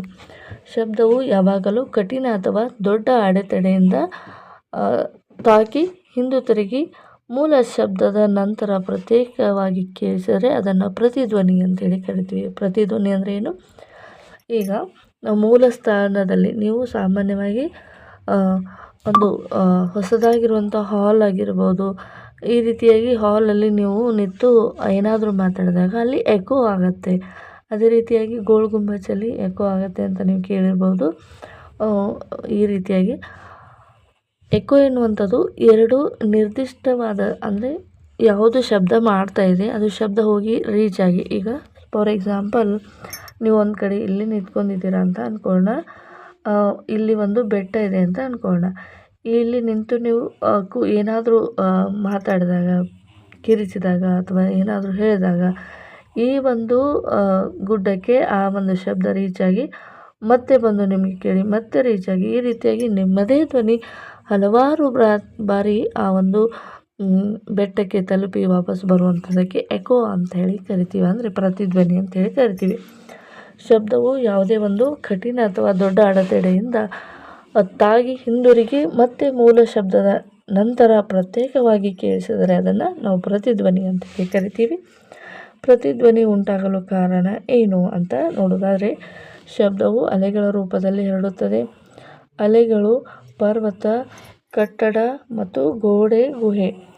ಅಲೆಗಳು ಪರ್ವತ, ಕಟ್ಟಡ, ಗೋಡೆ, ಗುಹೆ ಇತ್ಯಾದಿಗಳ ಮೇಲೆ ತಾಕಿ ಹಿಂದಿರುಗಿ ಬಂದು ಆ ಶಬ್ದವು ಮತ್ತೆ ಮತ್ತೆ ಕಿವಿಗೆ ತಲುಪಿದಾಗ ಅದು ಪ್ರತಿಧ್ವನಿಯಾಗಿ ಕೇಳಿಸುತ್ತೆ. ಓಕೆ, ನೆಕ್ಸ್ಟ್ ಪ್ರತಿಧ್ವನಿ ಕೇಳಿಸಿಕೊಳ್ಳಲು ಅಗತ್ಯವಾದ ಷರತ್ತುಗಳೇನು? ಹಾಗಾದರೆ ಪ್ರತಿಧ್ವನಿ ಎಲ್ಲ ಟೈಮಲ್ಲೂ ಕೇಳಬೇಕಲ್ವಾ? ಎಲ್ಲ ಟೈಮಲ್ಲೂ ಪ್ರತಿಧ್ವನಿ ಕೇಳೋದಿಲ್ಲ. ಕೆಲವೊಂದು ನಿರ್ದಿಷ್ಟ ಸ್ಥಳದಲ್ಲಿ ನಿರ್ದಿಷ್ಟ ಸಮಯದಲ್ಲಿ ಮಾತ್ರ ಏನು ಕೇಳುತ್ತೆ ಅಂದರೆ ಪ್ರತಿಧ್ವನಿ ಕೇಳುತ್ತೆ. ಸೊ ಅಡೆತಡೆಯಿಂದ ದೂರ ಅಂತಂದರೆ ಏನು ಅಂದರೆ ಒಬ್ಬ ಸೋರ್ಸನ್ನು ಅಂದರೆ ಶಬ್ದವನ್ನು ಉಂಟು ಮಾಡುವಂಥ ವ್ಯಕ್ತಿ ಆ ಒಂದು ಶಬ್ದ ಹೋಗಿ ರೀಚ್ ಆಗಿ ವಾಪಸ್ ಬರುವಂಥ ಡಿಸ್ಟನ್ಸ್ ಎಷ್ಟಿರಬೇಕು ಅಂತಂದರೆ ಪ್ರತಿಧ್ವನಿ ಸ್ಪಷ್ಟವಾಗಿ ಕೇಳಿಸಿಕೊಳ್ಳಲು ಶಬ್ದದ ಮೂಲ ಮತ್ತು ಅಡೆತಡೆಯ ನಡುವಿನ ದೂರ ಕನಿಷ್ಠ 17 ಮೀಟರ್ ಏನಿರಬೇಕು ದೂರ ಇರಬೇಕು. ಯಾವುದೇ ಒಂದು ಪ್ರತಿಧ್ವನಿ ಉಂಟಾಗಬೇಕಾದ್ರೆ 17 ಮೀಟರ್ ಎನ್ನುವಂಥದ್ದು ದೂರ ಇರಬೇಕು. ಕಾರಣ ಮಾನವನ ಕಿವಿಗೆ 2 ಶಬ್ದಗಳನ್ನು ಬೇರ್ಪಡಿಸಲು ಕೇಳಲು ಕನಿಷ್ಠ ಸಮಯ ಎಷ್ಟಿರಬೇಕಪ್ಪ ಅಂದರೆ 0.1 ಸೆಕೆಂಡ್ ಸಮಯ ಅಂತರ ಇರಲೇಬೇಕು. ನೋಡಿ, ಒಂದು ಸಾರಿ ನೀವು ಏನನ್ನು ಒಂದು ಕೂಗಿದಾಗ ಅದು ಬಂದು ಮತ್ತೊಮ್ಮೆ ಪ್ರತಿಧ್ವನಿ ಉಂಟಾಗಬೇಕಾದ್ರೆ ಅಲ್ಲಿ ಅಟ್ಲೀಸ್ಟ್ 0.1 ಸೆಕೆಂಡ್ ಆದರೂ ಡಿಸ್ಟನ್ಸ್ ಕಡಿಮೆ ಇರಬೇಕು. ಇಷ್ಟಿದ್ರೆ ಮಾತ್ರ ಇಲ್ಲಿ ಪ್ರತಿಧ್ವನಿ ಉಂಟಾಗತ್ತೆ. ಅಡೆತಡೆಯ ಸ್ವಭಾವ ಯಾವ ರೀತಿಯಾಗಿರಬೇಕು? ಅಡೆತಡೆ ಕಠಿಣವಾಗಿರಬೇಕು ಮತ್ತು ದೊಡ್ಡದಾಗಿರಬೇಕು. ಪರ್ವತ, ಗೋಡೆ ಮತ್ತು ಇವೆಲ್ಲವನ್ನು ಏನು ನೋಡಿದ್ವಿ, ಪರ್ವತ ಆಗಿರ್ಬೋದು, ಗೋಡೆ ಆಗಿರ್ಬೋದು, ಯಾವುದೋ ಒಂದು ಹಾಲ್ ಆಗಿರ್ಬೋದು, ಎಲ್ಲವನ್ನು ಕೂಡ ನೋಡಿದ್ವಿ. ಇವು ಕಠಿಣವಾಗಿರ್ತವೆ ಮತ್ತು ದೊಡ್ಡದಾಗಿರುತ್ತೆ. ಮೃದು ಅಥವಾ ರಂಧ್ರಯುಕ್ತ ವಸ್ತುಗಳು ಶಬ್ದವನ್ನು ಹೀರಿಕೊಳ್ಳುತ್ತೆ. ಯಾವುದೇ ಒಂದು ಸಾಫ್ಟ್ ಆಗಿದ್ದರೆ ಅಥವಾ ಏನಾದರೂ ಹೋಲ್ಸ್ಗಳಿದ್ರೆ, ಸೊ ನೋಡಿ, ಈಗ ಹೋಲ್ಸ್ಗಳಂದರೆ ವಿಂಡೋಸ್ ಕ್ಲೋಸ್ ಆಗಿರಬೇಕು. ಕ್ಲೋಸ್ ಇದ್ದರೆ ಮಾತ್ರ ಅಲ್ಲಿ ಒಂದು ಗೋಡೆಯಲ್ಲಿ ಎಕೋ ಆಗುತ್ತೆ. ಬಟ್ ಅಲ್ಲಿ ವಿಂಡೋಸ್ಗಳು ಕ್ಲೋಸ್ ಇಲ್ಲದೆ ಇರುವಾಗ ಸೌಂಡ್ ಏನಾಗುತ್ತೆ, ವಿಂಡೋಸ್ ಮೂಲಕ ಹೊರಗಡೆ ಕೂಡ ಸ್ಪ್ರೆಡ್ ಆಗುತ್ತೆ. ಸ್ಪ್ರೆಡ್ ಆದಾಗ ಅಲ್ಲಿ ಎಕೋ ಫಾರ್ಮೇಷನ್ ಆಗೋದಿಲ್ಲ. ಓಕೆ, ಈಗ ಪ್ರತಿಧ್ವನಿ ಆಗಬೇಕಪ್ಪ ಅಂದರೆ ಶಬ್ದದ ತೀವ್ರತೆ ಏನಾಗಿರಬೇಕು, ಜಾಸ್ತಿ ಆಗಿರಬೇಕು. ಶಬ್ದದ ತೀವ್ರತೆ ಅಂದರೆ ನೀವು ಚಿಕ್ಕದಾಗಿ ಪಿಸುಗುಡ್ತಾ ಮಾತಾಡಿದ್ರೆ ಅದು ಎಕೋ ಫಾರ್ಮೇಷನ್ ಆಗೋದಿಲ್ಲ, ಯಾಕಂದರೆ ಶಬ್ದದ ತೀವ್ರತೆ ಇರೋದಿಲ್ಲ. ಹಾಗಾದರೆ ಎಕೋ ಫಾರ್ಮೇಷನ್ ಆಗಬೇಕಾದ್ರೆ ಶಬ್ದ ಜೋರಾಗಿರಬೇಕು. ದುರ್ಬಲ ಶಬ್ದ ಪ್ರತಿಧ್ವನಿಯಾಗಿ ಕೇಳಿಸಿಕೊಳ್ಳುವುದಿಲ್ಲ. ಪ್ರತಿಧ್ವನಿ ಅಂದರೆ ಸೂತ್ರ. ಪ್ರತಿಧ್ವನಿಯನ್ನು ನಾವು ಕಂಡುಹಿಡ್ಕೋಬೇಕಾದ್ರೆ ಎಷ್ಟು ದೂರ ಕಂಡುಹಿಡಿತೀವಿ ಅದಕ್ಕೆ ಒಂದು ಸೂತ್ರ ಇದೆ. Velocity into time divided by 2. Velocity into T and divided by 2 ಅಂತ ಸೂತ್ರ ಇದೆ. ಇಲ್ಲಿ ವಿ ಅಂದರೆ ಏನಪ್ಪ ಅಂದರೆ ಶಬ್ದದ ವೇಗ. ಶಬ್ದದ ವೇಗ ಸಾಮಾನ್ಯವಾಗಿ ಎಷ್ಟಿರುತ್ತೆ, 340 ಮೀಟರ್ ಪರ್ ಸೆಕೆಂಡ್ ಇರುತ್ತೆ. ಟಿ ಅಂದರೆ ಶಬ್ದ ಕೇಳಿಸಿದ ಸಮಯದ ಅಂತರ. 2ರಿಂದ ಭಾಗಿಸಿದಾಗ ಶಬ್ದ ಹೋಗಿ ಮರಳಿ ಬರುವ ಒಂದು ಸೂತ್ರವನ್ನು ಇಲ್ಲಿ ತೋರಿಸುತ್ತೆ. ಒಂದು ಎಕ್ಸಾಂಪಲನ್ನು ಕೂಡ ನೋಡ್ತಾ ಹೋಗೋಣ. ಒಬ್ಬ ವ್ಯಕ್ತಿ ಪರ್ವತದ ಎದುರು ಕೂಗಿದಾಗ 0.2 ಸೆಕೆಂಡ್ನ ನಂತರ ಶಬ್ದ ಕೇಳಿಸಿದರೆ ಆ ಪರ್ವತವು 34 ಮೀಟರ್ ದೂರದಲ್ಲಿರುತ್ತೆ. ನೋಡಿ, ಸಮಯ ಕೊಟ್ಟಿದ್ದಾರೆ ಅಂದರೆ ಇಲ್ಲಿ ಶಬ್ದದ ವೇಗ ಎಷ್ಟಿರುತ್ತೆ, 340 ಮೀಟರ್ ಪರ್ ಸೆಕೆಂಡ್ ಇರುತ್ತೆ. 340 ಇಂಟು 0.2 ಡಿವೈಡೆಡ್ ಬೈ 2 ಮಾಡಿದರೆ 34 ಮೀಟರ್ ದೂರದಲ್ಲಿರುತ್ತೆ. ಕನಿಷ್ಠ 17 ಮೀಟರ್ ಇರಬೇಕು. ಸೊ ಕನಿಷ್ಠ 17 ಮೀಟರ್ ಅಂದಾಗ ಅಲ್ಲಿ ಏನಾಗುತ್ತೆ ಅಂದರೆ 17 ಮೀಟರ್ ಅಂತಂದಾಗ ಕನಿಷ್ಠ ದೂರ ಅಂತ ಹೇಳ್ತೀವಿ. ಅದಕ್ಕಿಂತ ಜಾಸ್ತಿ ಇದ್ದಾಗೂ ಕೂಡ ಐಕೋ ಬರುತ್ತೆ, ಆದರೆ ಸ್ವಲ್ಪ ಸಮಯ ಜಾಸ್ತಿ ತಗೊಳುತ್ತೆ. ಹಾಗಾಗಿ ನಾವು ಪರ್ವತದ ಎತ್ತರವನ್ನು ಈ ರೀತಿಯಾಗಿ ಕಂಡಿಡ್ಕೋಬೋದು. ಪ್ರತಿಧ್ವನಿಯ ಉಪಯೋಗ ಏನು? ಸೋನಾರ್ ತಂತ್ರಜ್ಞಾನದಲ್ಲಿ ಪ್ರತಿಧ್ವನಿಯನ್ನು ಉಪಯೋಗಿಸ್ತಾರೆ. ಸೋನಾರ್ ಅಂದರೆ ಏನು? ಸೋನಾರ್ ನೇವಿಗೇಷನ್ ಆ್ಯಂಡ್ ರೇಡಿಯೇಷನ್ ಅಂತ ಹೇಳಿ ಕರಿತೀವಿ. ಇದನ್ನು ಎಲ್ಲಿ ಯೂಸ್ ಮಾಡ್ತಾರಪ್ಪ ಅಂದರೆ ಸಮುದ್ರದಲ್ಲಿ ಯೂಸ್ ಮಾಡ್ತಾರೆ. ಸೊ ಸಬ್ಮರೀನ್ ಅಥವಾ ಹಡಗುಗಳು ಸಮುದ್ರದಲ್ಲಿ ಚಲಿಸಬೇಕಾದ್ರೆ ಮುಂದೆ ಮಂಜುಗಡ್ಡೆ, ಪರ್ವತ, ಶಿಖರ ಅಥವಾ ದೈತ್ಯಾಕಾರದ ಪ್ರಾಣಿಗಳೇನಾದರೂ ಇದ್ದರೆ ಈ ರೀತಿಯಾಗಿ ಸೋನಾರ್ಸ್ಗಳಿಂದ ರೇಡಿಯೇಷನ್ಗಳನ್ನು ಎಮಿಟ್ ಮಾಡ್ತಾ ಬರ್ತಾರೆ. ಆವಾಗ ಸೋನಾರ್ಸ್ಗಳಿಂದ ಎಮಿಟ್ ಆಗಿರುವಂಥ ರೇಡಿಯೇಷನ್ನು, ಈ ಸಿಪ್ಪಿಂದ ಎಮಿಟ್ ಆಗಿರುವಂಥ ರೇಡಿಯೇಷನ್ನು ಭೂಮಿ ಆಳಕ್ಕೆ ರೀಚ್ ಆಗಿ ಆ ವಸ್ತು ಎಷ್ಟು ದೂರವಾಗಿರುತ್ತೆ, ಆ ಒಂದು ವಸ್ತುವಿನ ಪರ್ವತ ಏನಾದರೂ ಇದೆ ಅದಕ್ಕೆ ಸೋನಾರ್ ಎನ್ನುವಂಥದ್ದು ರೀಚ್ ಆಗಿ ರಿಪ್ಪಲ್ ಆಗುತ್ತೆ. ಆ ರೇಡಿಯೇಷನ್ ರಿಪ್ಪಲ್ ಆಗುತ್ತೆ. ಹಾಗಾದರೆ ಕೆಳಗಡೆ ವಸ್ತು ಇದೆ ಅದು ಎಷ್ಟು ದೂರದಲ್ಲಿ ಇದೆ ಅನ್ನೋದನ್ನು ಈಸಿಯಾಗಿ ಐಡೆಂಟಿಫಿಕೇಷನ್ ಮಾಡಲು ಸೋನಾರ್ ತಂತ್ರಜ್ಞಾನವನ್ನು ಬಳಸ್ತಾರೆ. ಸಮುದ್ರದ ಆಳವನ್ನು ಅಳೆಯಲು, ನೀರಿನೊಳಗೆ ವಸ್ತುಗಳನ್ನು ಕಂಡುಹಿಡಿಯಲು ಸೋನಾರ್ ತಂತ್ರಜ್ಞಾನವನ್ನು ಬಳಸ್ತಾರೆ. ಚಿರುಪಾದಿಗಳು ಅಥವಾ ಬಾವಲಿಗಳು ಅಂತೇಳಿ ಕರಿತೀವಿ. ಚಿರುಪಾದಿಗಳು ಅಥವಾ ಬಾವಲಿಗಳಂದರೆ ರಾತ್ರಿ ಹೊತ್ತಲ್ಲಿ ಈ ಬಾವಲಿಗಳು ತಿರುಗಾಡೋದನ್ನು ನೋಡ್ತಾ ಇರ್ತೀರಿ. ಪ್ರತಿಧ್ವನಿಯ ಮೂಲಕ ಹಾರಿ ತಮ್ಮ ದಾರಿಯನ್ನು ಕಂಡುಕೊಳ್ತೀವಿ. ಇವಾಗ ಬಾವಲಿಗಳು ಯಾವುದಾದ್ರೂ ಒಂದು ಪ್ರಾಣಿ ಅಥವಾ ಯಾವುದಾದ್ರೂ ಮರದ ಎದುರುಗಡೆ ಹಾರ್ತಾ ಇದೆ ಅಂತ ಅಂದ್ಕೊಂಡಾಗ ಅವು ತಮ್ಮ ಮೂಲಕ ಏನು ಮಾಡ್ತವಪ್ಪ ಅಂದರೆ ಸೌಂಡನ್ನು ಏನು ಮಾಡ್ತವೆ, ಎಮಿಟ್ ಮಾಡಿದಾಗ ಯಾವುದೇ ಒಂದು ವಸ್ತು ಇದ್ದರೆ ಅದಕ್ಕೆ ರೀಚ್ ಆಗಿ ವಾಪಸ್ ರಿಪಲ್ ಆಗುತ್ತೆ.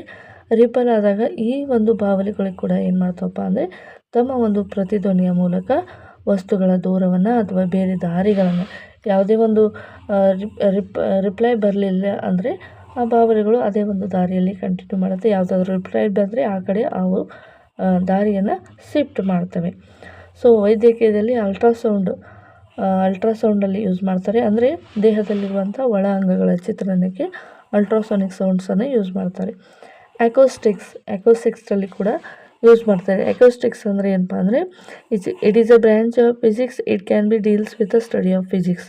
ಅಂದರೆ ಇದು ಒಂದು ಭೌತಶಾಸ್ತ್ರದ ಶಾಖೆಯಾಗಿದ್ದು ಇದು ಧ್ವನಿಯ ಬಗ್ಗೆ ಅಧ್ಯಯನ ಮಾಡೋದಕ್ಕೆ ಅಕೋಸ್ಟಿಕ್ಸ್ ಅಂತ ಹೇಳಿ ಕರಿತೀವಿ. ಇದು ಸಭಾಂಗಣದ ವಿನ್ಯಾಸದಲ್ಲಿ ಪ್ರತಿಧ್ವನಿಯನ್ನು ನಿಯಂತ್ರಣ ಮಾಡಲಿಕ್ಕೆ ಅಕೋಸ್ಟಿಕ್ಸ್ ಅನ್ನೋದನ್ನು ಯೂಸ್ ಮಾಡ್ತಾರೆ. ನೆಕ್ಸ್ಟ್ ಏನಪ್ಪ ಅಂದರೆ ಡಾಪ್ಲರ್ ಎಫೆಕ್ಟ್ ಅಥವಾ ಡಾಪ್ಲರ್ ಪರಿಣಾಮ. ಶಬ್ದದ ಮೂಲ ಅಥವಾ ಶ್ರುತ ಚಲನೆಯಲ್ಲಿದ್ದಾಗ ಶಬ್ದದ ಆವೃತ್ತಿ ಅಥವಾ ಶ್ರುತಿ ಬದಲಾಗುವ ಒಂದು ಘಟನೆಯನ್ನು ಡಾಪ್ಲರ್ ಪರಿಣಾಮ ಅಂತ ಕರಿತೀವಿ. ಡಾಪ್ಲರ್ ಪರಿಣಾಮದ ಬಗ್ಗೆ ನಾವು ಎಕ್ಸಾಂಪಲ್ ಹೇಳೋದಾದರೆ, ಒಂದು ರೈಲ್ವೆ ಟ್ರ್ಯಾಕ್ ಬಳಿ ನೀವು ನಿಂತಿದ್ದೀರಾ ಅಂತ ಅಂದ್ಕೊಳ್ರಿ. ರೈಲ್ವೆ ಬರೋಕ್ಕಿಂತ ಮುಂಚೆ ಸ್ವಲ್ಪ ದೂರದಲ್ಲಿದ್ದಾಗ ಆ ರೈಲ್ವೆ ಟ್ರ್ಯಾಕ್ ಧ್ವನಿ ಯಾವ ರೀತಿಯಾಗಿ ಕೇಳಿಸುತ್ತೆ, ಆ ರೈಲ್ವೆ ಅನ್ನುವಂಥದ್ದು ನಿಮಗೆ ಸಮೀಪ ಬಂದಂತೆ ಯಾವ ರೀತಿಯಾಗಿ ಸೌಂಡ್ ಕೇಳುತ್ತೆ, ಆ ರೈಲು ನಿಮ್ಮನ್ನು ದಾಟಿ ಮುಂದೆ ಹೋದ್ಮೇಲೆ ಯಾವ ರೀತಿಯಾಗಿ ಸೌಂಡ್ ಕೇಳುತ್ತೆ. ಇಲ್ಲಿ ನೀವೇನು ಮಾಡ್ತೀರಾ, ಡಿಫ್ರೆಂಟ್ ಫ್ರೀಕ್ವೆನ್ಸಿ ಮತ್ತು ಪಿಚ್ಚನ್ನು ಕಂಟಿನ್ಯೂಸ್ ಆಗಿ ಚೇಂಜ್ ಮಾಡ್ತಾ ಬರ್ತೀರಾ. ಅಂದರೆ ಒಂದು ಶಬ್ದವನ್ನು ಉತ್ಪತ್ತಿ ಮಾಡುವಂಥ ವಸ್ತು, ಶಬ್ದವನ್ನು ಕೇಳುವಂಥ ವ್ಯಕ್ತಿಯ ನಡುವೆ ಉಂಟಾಗುವಂಥ ಶಬ್ದದಲ್ಲಿ ಉಂಟಾಗುವಂಥ ಶಬ್ದದ ಆವೃತ್ತಿ ಅಥವಾ ಪಿಚ್ ಅನ್ನು ನಾವು ಡಾಪ್ಲರ್ ಎಫೆಕ್ಟ್ ಅಥವಾ ಡಾಪ್ಲರ್ ಪರಿಣಾಮ ಅಂತ ಹೇಳಿ ಕರಿತೀವಿ. ಇದಕ್ಕೆ ಸಂಬಂಧಿಸಿದ ವಿವರಣೆ ಏನಪ್ಪ ಅಂದರೆ, ಶಬ್ದದ ಮೂಲ ಸ್ರೋತದತ್ತ ಸಮೀಪಿಸಿದರೆ, ಅಂದರೆ ಶಬ್ದವು ಮೂಲ ಯಾವುದೇ ಒಂದು, ನಾನು ಎಕ್ಸಾಂಪಲ್ ಹೇಳಿದೆ, ಈಗ ಒಂದು ಟ್ರೈನ್ ಸೌಂಡ್ ಮಾಡ್ತಾ ಇದೆ, ನೀವು ಟ್ರೈನ್ ಟ್ರ್ಯಾಕ್ನ ಬಾಜು ನಿಂತಿದ್ದೀರಾ ಅಂತ ಅಂದ್ಕೊಳ್ಳಿ. ಟ್ರೈನ್ ನಿಮ್ಮ ಸಮೀಪಕ್ಕೆ ಬಂದಾಗ ಶಬ್ದದ ತೀವ್ರತೆ ಏನಾಗುತ್ತೆ, ಜಾಸ್ತಿ ಆಗುತ್ತೆ. ಟ್ರೈನ್ ನಿಮ್ಮ ಸಮೀಪಕ್ಕೆ ಬಂದಂತೆ ಶಬ್ದದ ತೀವ್ರತೆ ಹೆಚ್ಚಾಗುತ್ತೆ. ಅದೇ ರೀತಿಯಾಗಿ ಶಬ್ದದ ಮೂಲ ಸ್ರೋತದಿಂದ ದೂರ ಸರಿದರೆ, ಅಂದರೆ ಟ್ರೈನ್ ನಿಮ್ಮನ್ನು ರೀಚ್ ಆಗಿ ಮತ್ತು ನಿಮ್ಮಿಂದ ದೂರ ಹೋಗ್ತಾ ಇದೆ ಅಂದಾಗ ಶಬ್ದದ ಶ್ರುತಿ ಏನಾಗುತ್ತೆ, ಕಡಿಮೆ ಆಗುತ್ತೆ. ಈ ರೀತಿಯಾಗಿ ಇನ್ನೊಂದು ಎಕ್ಸಾಂಪಲನ್ನು ಹೇಳೋದಾದರೆ, ಚಲಿಸುತ್ತಿರುವ ಆ್ಯಂಬುಲೆನ್ಸ್ ಸೈರನ್ ಬರ್ತಾ ಇದೆ ಅಂದ್ಕೋರಿ. ದೂರ ಇದ್ದಾಗ ಅದರ ಶ್ರುತಿ ಬೇರೆ ಆಗಿರುತ್ತೆ, ಸಮೀಪ ಬಂದಾಗ ಆ ಒಂದು ಆ್ಯಂಬುಲೆನ್ಸ್ನ ಶ್ರುತಿ ಚೇಂಜ್ ಆಗಿರುತ್ತೆ. ಈ ರೀತಿಯಾಗಿ ಸಮೀಪಿಸುವಾಗ ಶಬ್ದ ತೀಕ್ಷ್ಣವಾಗಿ ಕೇಳಿಸುತ್ತೆ, ದೂರ ಹೋಗುವಾಗ ಶಬ್ದವು ಮೃದುವಾಗಿ ಕೇಳಿಸುತ್ತೆ. ಇದು ಡಾಪ್ಲರ್ ಪರಿಣಾಮ ಅಂತ ಹೇಳ್ಬೋದು. ಇವು ಸೂಕ್ತವಾದ ಉದಾಹರಣೆಗಳು. ನೆಕ್ಸ್ಟ್ ಒಂದು ಪಾಯಿಂಟ್ ಏನಪ್ಪ ಅಂದರೆ, ಶ್ರವ್ಯ ಮತ್ತು ಅಶ್ರವ್ಯ ಶಬ್ದಗಳು. ಇದರ ಬಗ್ಗೆ ನಾವು ಸಂಕ್ಷಿಪ್ತವಾಗಿ ತಿಳ್ಕೊಂಡ. ಶ್ರವ್ಯ ಶಬ್ದಗಳು ಅಂದರೆ ಏನು? ಆಡಿಬಲ್ ಸೌಂಡ್ಸ್, ಅಂದರೆ ಮನುಷ್ಯನ ಕಿವಿಗೆ ಕೇಳಲು ಹಿತಕರವಾಗಿರುವಂಥ ಶಬ್ದಗಳಿಗೆ ನಾವು ಶ್ರವ್ಯ ಶಬ್ದಗಳು ಅಂತೇಳಿ ಕರಿತೀವಿ. ನೆಕ್ಸ್ಟ್ ಇದಕ್ಕೆ ಈ ಒಂದು ಶ್ರವ್ಯ ಶಬ್ದಗಳು ಉಂಟಾಗಬೇಕಾದ್ರೆ ಶಬ್ದದ ಆವೃತ್ತಿಯ ವ್ಯಾಪ್ತಿ ಎಷ್ಟಿರಬೇಕು ಅಂತ ನೋಡೋದಾದರೆ 20 ಹರ್ಟ್ಜಿಂದ 20K ಹರ್ಟ್ಜ್ ಅಂತ ಕೂಡ ಕರೀತಾರೆ, ಅಥವಾ 20,000 ಹರ್ಟ್ಜ್ವರೆಗೆ ಆವೃತ್ತಿಯ ವ್ಯಾಪ್ತಿ ಇರುತ್ತೆ. ಮತ್ತು ಉದಾಹರಣೆಗಳನ್ನು ನೋಡೋದಾದರೆ, ಮಾತಿನ ಶಬ್ದ ಅಂದರೆ ಇದು ಆಡಿಬಲ್ ಆಗಿರುತ್ತೆ. ಯಾವುದೇ ಒಬ್ಬ ವ್ಯಕ್ತಿ ಇನ್ನೊಬ್ಬ ವ್ಯಕ್ತಿ ಕೇಳ್ತಾ ಇದ್ದಾನೆ ಅಂದರೆ ಆಡಿಬಲ್ ಆಗಿರುತ್ತೆ, ಅದಕ್ಕೆ ನಾವು ಶ್ರವ್ಯ ಅಂತ ಕರಿತೀವಿ. ಸಂಗೀತವನ್ನು ಕೂಡ ಕೇಳ್ಬೋದು.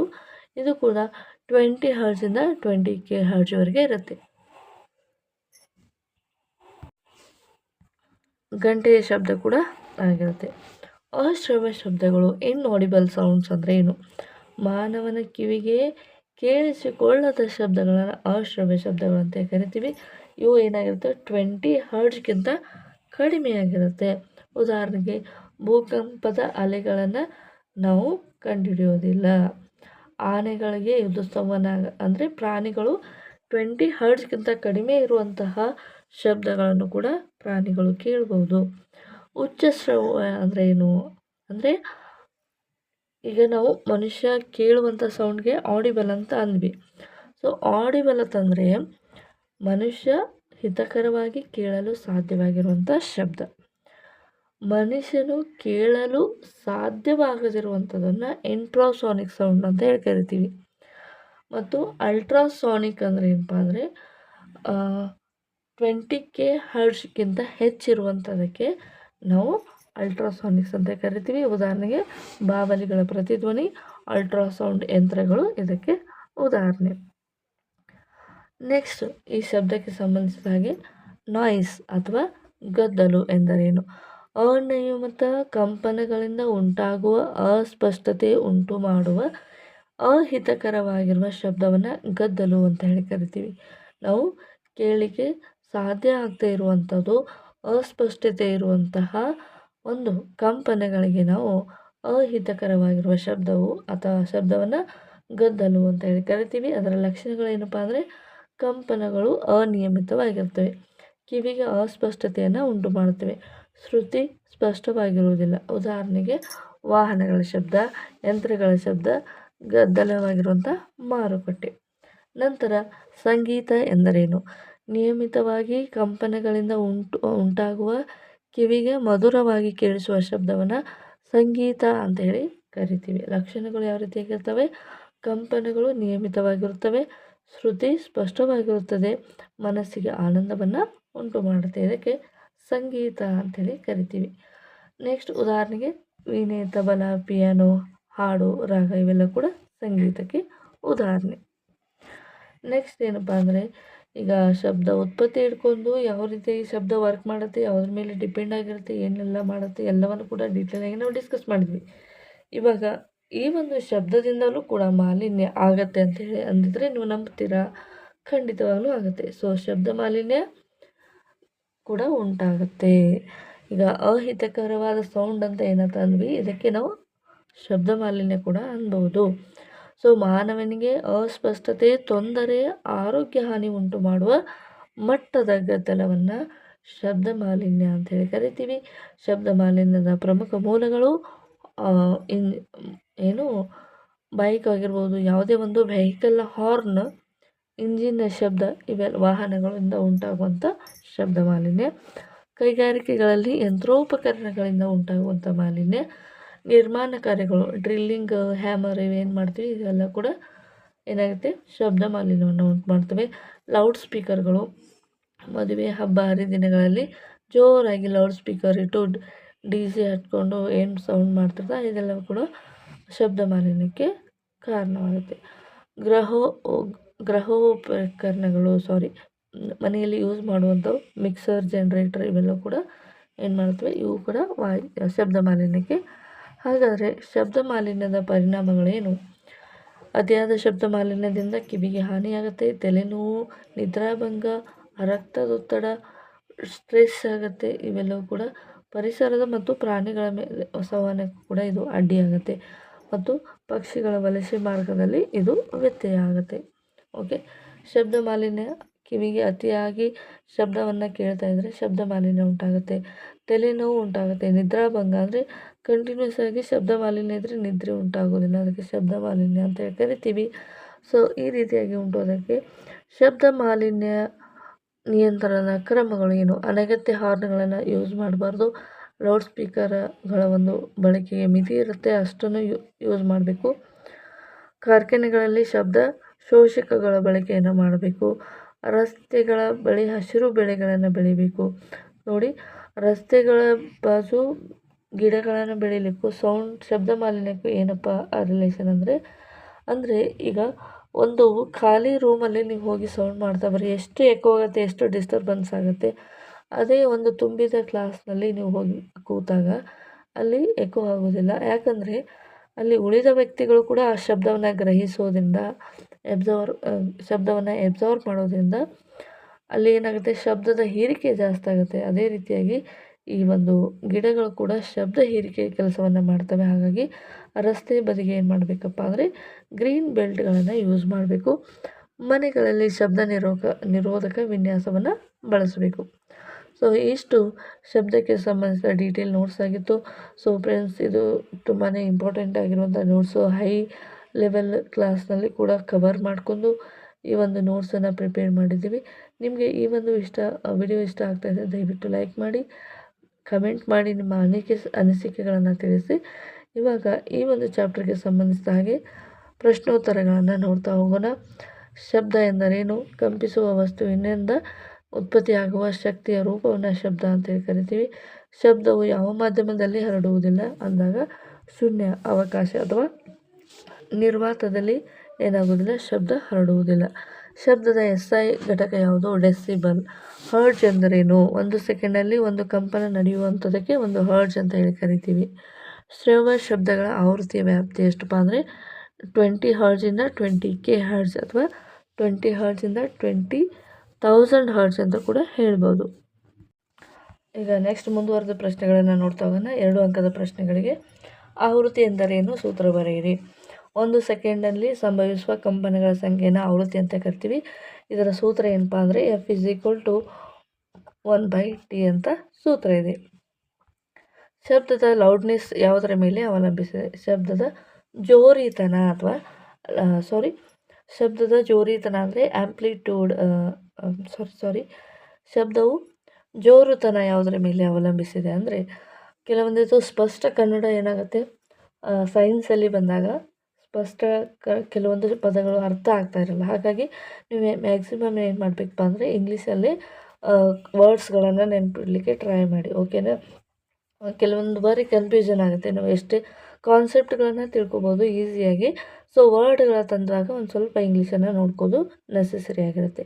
ಶಬ್ದದ ಚೋರಿತನ ಯಾವುದರ ಮೇಲೆ ಅವಲಂಬಿಸಿದೆ ಅಂತ ಕೇಳಿದಾಗ ಶಬ್ದದ ಜೋರುತನ ಅಥವಾ ಕಂಪನದ ವ್ಯಾಪ್ತಿ ಎನ್ನುವಂಥದ್ದು, ಅದು ಕಂಪನದ ವ್ಯಾಪ್ತಿ ಅಂದರೆ ಆ್ಯಂಪ್ಲಿಟ್ಯೂಡ್ ಮೇಲೆ ಅವಲಂಬಿಸಿದೆ. ಶ್ರವ್ಯ ಮತ್ತು ಅಶ್ರವ್ಯ ಶಬ್ದಗಳನ್ನು ವ್ಯಾಖ್ಯಾನಿಸಿ. ಮಾನವನ ಕಿವಿಗೆ ಕೇಳಿಸಿಕೊಳ್ಳುವ ಶಬ್ದಗಳನ್ನು ಶ್ರವ್ಯ ಶಬ್ದಗಳು ಅಂತ ಕರಿತೀವಿ. ಕೇಳಿಸಿಕೊಳ್ಳಲಾಗದ ಶಬ್ದಗಳಿಗೆ ಅಶ್ರವ್ಯ ಶಬ್ದಗಳು ಅಂತೇಳಿ ಕರಿತೀವಿ. ಶಬ್ದ ಮಾಲಿನ್ಯ ಎಂದರೇನು? ಮಾನವನ ಆರೋಗ್ಯಕ್ಕೆ ಹಾನಿಕರವಾದ ಗದ್ದಲವನ್ನು ಶಬ್ದ ಅಥವಾ ಶಬ್ದ ಮಾಲಿನ್ಯ ಅಂತೇಳಿ ಕರಿತೀವಿ. ಶಬ್ದದ ವೇಗ ಯಾವ ಮಾಧ್ಯಮದಲ್ಲಿ ಹೆಚ್ಚು? ಘನದಲ್ಲಿ ಹೆಚ್ಚು, ನಂತರ ದ್ರವ, ನಂತರ ವಾಯುವಿನಲ್ಲಿ. ಅಂದರೆ ಘನ, ದ್ರವ, ಅನಿಲ ಈ ರೀತಿಯಾಗಿ ಒಂದು ಸ್ಥಿತಿಗಳ ಆಧಾರದ ಮೇಲೆ ಶಬ್ದವು ಸೌಂಡನ್ನು ಕಳುಹಿಸಲ್ಪಡುತ್ತೆ. ಸೊ ನೆಕ್ಸ್ಟು 3 ಅಂಕದ ಪ್ರಶ್ನೆಗಳನ್ನು ನೋಡ್ತಾ ಹೋಗೋಣ. ಶಬ್ದದ 3 ಮುಖ್ಯ ಲಕ್ಷಣಗಳು ಯಾವುವು? ಶ್ರುತಿ ಅಂದರೆ ಪಿಚ್, ಜೋರಿತನ ಅಂದರೆ ಆ್ಯಂಪ್ಲಿಟ್ಯೂಡ್ ಅಥವಾ ಲೌಡ್ನೆಸ್, ಗುಣಮಟ್ಟ ಅಥವಾ ಕ್ವಾಲಿಟಿ ಆರ್ ಟಿಂಬರ್ ಅಂತೇಳಿ ಕರಿತೀವಿ. ಶ್ರುತಿ ಅಂದರೆ ಏನು? ಆವೃತ್ತಿಯ ಮೇಲೆ ಅವಲಂಬಿಸಿದೆ. ಎಷ್ಟು ಆವೃತ್ತಿ ಇರುತ್ತೆ ಅದರ ಮೇಲೆ ಶ್ರುತಿ ಡಿಪೆಂಡ್ ಆಗಿರುತ್ತೆ. ಜೋರಿತನ ಅಂದರೆ ಇದು ವ್ಯಾಪ್ತಿಯ ಮೇಲೆ ಅವಲಂಬಿಸಿದೆ. ಗುಣಮಟ್ಟ ಎನ್ನುವಂಥದ್ದು ಕಂಪಿಸುವ ವಸ್ತುವಿನ ಸ್ವಭಾವದ ಮೇಲೆ ಅವಲಂಬಿಸಿದೆ. ಪ್ರತಿಧ್ವನಿ ಎಂದರೇನು? ಉಂಟಾಗುವ ಅಗತ್ಯ ಷರತ್ತುಗಳನ್ನು ಬರೆಯಿರಿ. ಶಬ್ದವು ಅಡೆತಡೆಯಿಂದ ಹಿಂದಿರುಗಿ ಪ್ರತ್ಯೇಕವಾಗಿ ಕೇಳಿಸಿದರೆ ಅದನ್ನು ಪ್ರತಿಧ್ವನಿ ಎಂದು ಕರೆಯುತ್ತಾರೆ. ಷರತ್ತುಗಳು ಅಡೆತಡೆ ಅಂದರೆ ಮುಂದೆ ಆ ಒಂದು ಧ್ವನಿ ರಿಫ್ಲೆಕ್ಟ್ ಆಗಿ ಬರುವಂಥ ಡಿಸ್ಟೆನ್ಸ್ ಎಷ್ಟಿರಬೇಕಪ್ಪ ಅಂದರೆ 17 ಮೀಟರ್ ದೂರದಲ್ಲಿರಬೇಕು. ಶಬ್ದವು ಜೋರಾಗಿರಬೇಕು ಅಂದರೆ ಕಠಿಣವಾಗಿರುವಂಥ ಅಡೆತಡೆ ಇರಬೇಕು. ಡಾಪ್ಲರ್ ಪರಿಣಾಮವನ್ನು ವಿವರಿಸಿ. ಶಬ್ದದ ಮೂಲ ಅಥವಾ ಸ್ರೋತ ಚಲನೆಯಲ್ಲಿದ್ದಾಗ ಶಬ್ದವು ಆವೃತ್ತಿಯಲ್ಲಿ ಬದಲಾವಣೆ ಉಂಟಾಗುವ ಪರಿಣಾಮವನ್ನು ಡಾಪ್ಲರ್ ಪರಿಣಾಮ ಅಂತೇಳಿ ಕರಿತೀವಿ. ಗದ್ದಲು ಅಥವಾ ಸಂಗೀತದ ನಡುವೆ ಇರುವಂಥ ವ್ಯತ್ಯಾಸ ಏನು? ಗದ್ದಲು ನಿಯಮಿತ ಕಂಪನಗಳಿಂದ ಉಂಟಾಗುತ್ತದೆ, ಸಂಗೀತವು ನಿಯಮಿತ ಕಂಪನಗಳಿಂದ ಉಂಟಾಗುತ್ತೆ. ಶಬ್ದ ಮಾಲಿನ್ಯದ ಪರಿಣಾಮವನ್ನು ಬರೆಯಿರಿ. ಶಬ್ದ ಮಾಲಿನ್ಯದ ಪರಿಣಾಮ ಕಿವಿಹಾನಿ, ನಿದ್ರಾಭಂಗ, ಒತ್ತಡ ಮತ್ತು ರಕ್ತದೊತ್ತಡ ಅಂದರೆ ಹೈ ಬಿ ಪಿ ಹೆಚ್ಚಾಗುತ್ತೆ. ನೆಕ್ಸ್ಟ್ ಆಪ್ಷನ್ ಡಿ 5 ಅಂಕದ ಪ್ರಶ್ನೆಗಳು ಅಥವಾ ಜಾಸ್ತಿ ಅಂಕದ ಪ್ರಶ್ನೆಗಳು ಯಾವ ರೀತಿಯಾಗಿ ಪ್ರಶ್ನೆಯನ್ನು ಕೇಳ್ತಾರೆ. ಪ್ರತಿಧ್ವನಿಯ ಸಂಪೂರ್ಣ ವಿವರಣೆಯನ್ನು ನೀಡಿ. ಅಂದರೆ ಪ್ರತಿಧ್ವನಿ ಅಂದರೆ ಏನು ಡೆಫಿನೇಷನ್ ಬರೀಬೇಕು. ಪ್ರತಿಧ್ವನಿ ಉಂಟಾಗಲು ಎಷ್ಟು ಡಿಸ್ಟೆನ್ಸ್ ಇರಬೇಕು, ಏನೇನು ಕಂಡೀಷನ್ ಯೂಸ್ ಆಗುತ್ತೆ ಅದನ್ನು ಬರೀಬೇಕು. ಪ್ರತಿಧ್ವನಿ ಎಲ್ಲೆಲ್ಲಿ ಯೂಸ್ ಆಗುತ್ತೆ, ಅದರ ಒಂದು ಅಡ್ವಾಂಟೇಜಸ್ ಏನು ಅನ್ನೋದನ್ನು ಡೀಟೇಲ್ ಆಗಿ ಬರೀಬೇಕು. ಶಬ್ದ ಮಾಲಿನ್ಯಕ್ಕೆ ಕಾರಣಗಳು, ಪರಿಣಾಮ ಮತ್ತು ನಿಯಂತ್ರಣ ಕ್ರಮಗಳನ್ನು ಬರೀಬೇಕು. ಶಬ್ದ ಮಾಲಿನ್ಯ ಯಾವ ರೀತಿಯಾಗಿ ಉಂಟಾಗುತ್ತೆ, ಅದರ ಪರಿಣಾಮ ಏನು ಮತ್ತು ಅದನ್ನು ಯಾವ ರೀತಿಯಾಗಿ ನಿಯಂತ್ರಣವನ್ನು ಮಾಡ್ಕೋಬೇಕು. ಶಬ್ದವು ಹೇಗೆ ಉತ್ಪತ್ತಿ ಆಗುತ್ತದೆ? ಸೊ ಇವಾಗ ನಾವು ಮಲ್ಟಿಪಲ್ ಚಾಯ್ಸ್ ಕ್ವಶನ್ಗೆ ಬಂದ್ವಿ. ಸೊ ಮಲ್ಟಿಪಲ್ ಚಾಯ್ಸಲ್ಲಿ ಯಾವ ರೀತಿಯಾಗಿ ಪ್ರಶ್ನೆಯನ್ನು ಕೇಳಿದ್ದಾರೆ ನೋಡ್ಕೊತ ಬನ್ನಿ. ಶಬ್ದವು ಹೇಗೆ ಉತ್ಪತ್ತಿ ಆಗುತ್ತದೆ? ನಾನು ಆನ್ಸರನ್ನು ಹೇಳ್ತಾ ಹೋಗ್ತೀನಿ ಡೈರೆಕ್ಟಾಗಿ. ಸೊ ಶಬ್ದವು ಕಂಪನದಿಂದ ಉಂಟಾಗುತ್ತದೆ. ಶಬ್ದವು ಯಾವ ಮಾಧ್ಯಮದಲ್ಲಿ ಹರಡುವುದಿಲ್ಲ? ಇದು ನಿರ್ವಾತದಲ್ಲಿ ಅಥವಾ ಶೂನ್ಯಾವಕಾಶದಲ್ಲಿ ಶಬ್ದವನ್ನು ಉಂಟು ಮಾಡುವುದಿಲ್ಲ. ಅಂದರೆ ನಿರ್ವಾತ ಅಂತ ಕೂಡ ಸ್ಪಷ್ಟವಾಗಿ ಕರೀತಾರೆ. ನೆಕ್ಸ್ಟು ಶ್ರವ್ಯ ಶಬ್ದದ ಆವೃತ್ತಿ ವ್ಯಾಪ್ತಿ ಎಷ್ಟು? ಶ್ರವ್ಯ ಶಬ್ದದ ಆವೃತ್ತಿ ಎಷ್ಟು ಅಂದರೆ 20 to 20,000 ಹರ್ಟ್ಸ್ ಅಂತ ಕರಿತೀವಿ. ಶಬ್ದದ ಚೋರಿತನ ಯಾವುದರ ಮೇಲೆ ಅವಲಂಬಿಸಿದೆ? ಇದು ವ್ಯಾಪ್ತಿ ಅಥವಾ ಆ್ಯಂಪ್ಲಿಟ್ಯೂಡ್ ಮೇಲೆ ಅವಲಂಬಿಸಿದೆ. ಶಬ್ದದ ಶ್ರುತಿ ಯಾವುದರ ಮೇಲೆ ಅವಲಂಬಿಸಿದೆ? ಇದು ಶಬ್ದದ ಶ್ರುತಿ ಆವೃತ್ತಿ ಅಥವಾ ಫ್ರೀಕ್ವೆನ್ಸಿ ಮೇಲೆ ಅವಲಂಬಿತವಾಗಿದೆ. ನೆಕ್ಸ್ಟ್ ಹರ್ಟ್ಜ್ ಎಂದರೇನು? 1 ಸೆಕೆಂಡಿನಲ್ಲಿ 1 ಅಲೆ, 1 ಸೆಕೆಂಡ್ನಲ್ಲಿ 1 ಕಂಪನ, 1 ನಿಮಿಷದಲ್ಲಿ 1 ಕಂಪನ, 1 ಸೆಕೆಂಡ್ನಲ್ಲಿ 1 ಶಬ್ದ. ಸೊ ಸರಿಯಾದ ಆಪ್ಷನ್ ಏನಪ್ಪ ಅಂದರೆ 1 ಸೆಕೆಂಡ್ನಲ್ಲಿ 1 ಕಂಪನ ಸರಿಯಾದ ಉತ್ತರ. ಶಬ್ದದ ವೇಗ ಯಾವ ಮಾಧ್ಯಮದಲ್ಲಿ ಹೆಚ್ಚು? ಅದು ಘನದಲ್ಲಿ ಹೆಚ್ಚಾಗಿರುತ್ತೆ. ಶಬ್ದದ SI ಘಟಕ ಯಾವುದು? SI ಘಟಕ ಹರ್ಟ್ಜ್ ಆಗಿರುತ್ತೆ. ಶಬ್ದದ ಏಕಮಾನ ಯಾವುದು ಅಂದಾಗ ಡೆಸಿಮಲ್. ಶಬ್ದದ SI ಘಟಕ ಯಾವುದಪ್ಪ ಅಂದರೆ ಡೆಸಿಬಲ್. SI ಅಂದರೆ ಡೆಸಿಬಲು. ಶಬ್ದವನ್ನು ಆವೃತ್ತಿಯ ಒಂದು ಏಕಮಾನ ಅಂದರೆ ಹರ್ಟ್ಜ್ ಬರುತ್ತೆ. ಪ್ರತಿಧ್ವನಿ ಸ್ಪಷ್ಟವಾಗಿ ಕೇಳಿಸಿಕೊಳ್ಳಲು ಅಡೆತಡೆ ಕನಿಷ್ಠ ಇರುವಂತಹ ದೂರ 17 ಮೀಟರ್. ಶಬ್ದದ ಪ್ರತಿಫಲಿತ ಯಾವ ರೀತಿಯ ಮೇಲ್ಮೈಯಲ್ಲಿ ಹೆಚ್ಚು ಸಂಭವಿಸುತ್ತದೆ? ಇದು ಕಠಿಣವಾಗಿರುವಂಥ ಒಂದು ಮೇಲ್ಮೈ ಮೇಲೆ ಸಂಭವಿಸುತ್ತದೆ. ನೆಕ್ಸ್ಟ್ ಡಾಪ್ಲರ್ ಪರಿಣಾಮ ಯಾವ ಸಂದರ್ಭದಲ್ಲಿ ಉಂಟಾಗುತ್ತದೆ? ಡಾಪ್ಲರ್ ಪರಿಣಾಮ ಎನ್ನುವಂಥದ್ದು ಶಬ್ದದ ಮೂಲ ಮತ್ತು ಶ್ರುತ ಚಲನೆಯಲ್ಲಿದ್ದಾಗ, ಅಂದರೆ ಶಬ್ದ ಮಾಡುವಂಥ ವಸ್ತು ಚಲನೆಯಲ್ಲಿ ಇರುವಾಗ ಡಾಪ್ಲರ್ ಪರಿಣಾಮ ಉಂಟಾಗತ್ತೆ. ಶ್ರವ್ಯ ಶಬ್ದಗಳಲ್ಲಿ ಉಚ್ಚ ಶ್ರವ್ಯಗಳ ಆವೃತ್ತಿ ಎಷ್ಟು? ಅಶ್ರವ್ಯ ಶಬ್ದಗಳಂತಂದರೆ 20 ಹರ್ಟ್ಜ್ಗಿಂತಲೂ ಕಡಿಮೆ. ಉಚ್ಚ ಶ್ರವ್ಯ ಆವೃತ್ತಿ ಅಂದರೆ 20K ಹರ್ಟ್ಜ್ಗಿಂತಲೂ ಜಾಸ್ತಿ. ಹಾಗಾದರೆ ಅದಕ್ಕೆ 25 ಹರ್ಟ್ಜ್ ಅಂತ ಹೇಳಿ ಕರಿತೀವಿ. ಸ್ಥಾಯಿ ಅಲೆಗಳಲ್ಲಿ ಯಾವುದು ಸರಿಯಾಗಿದೆ?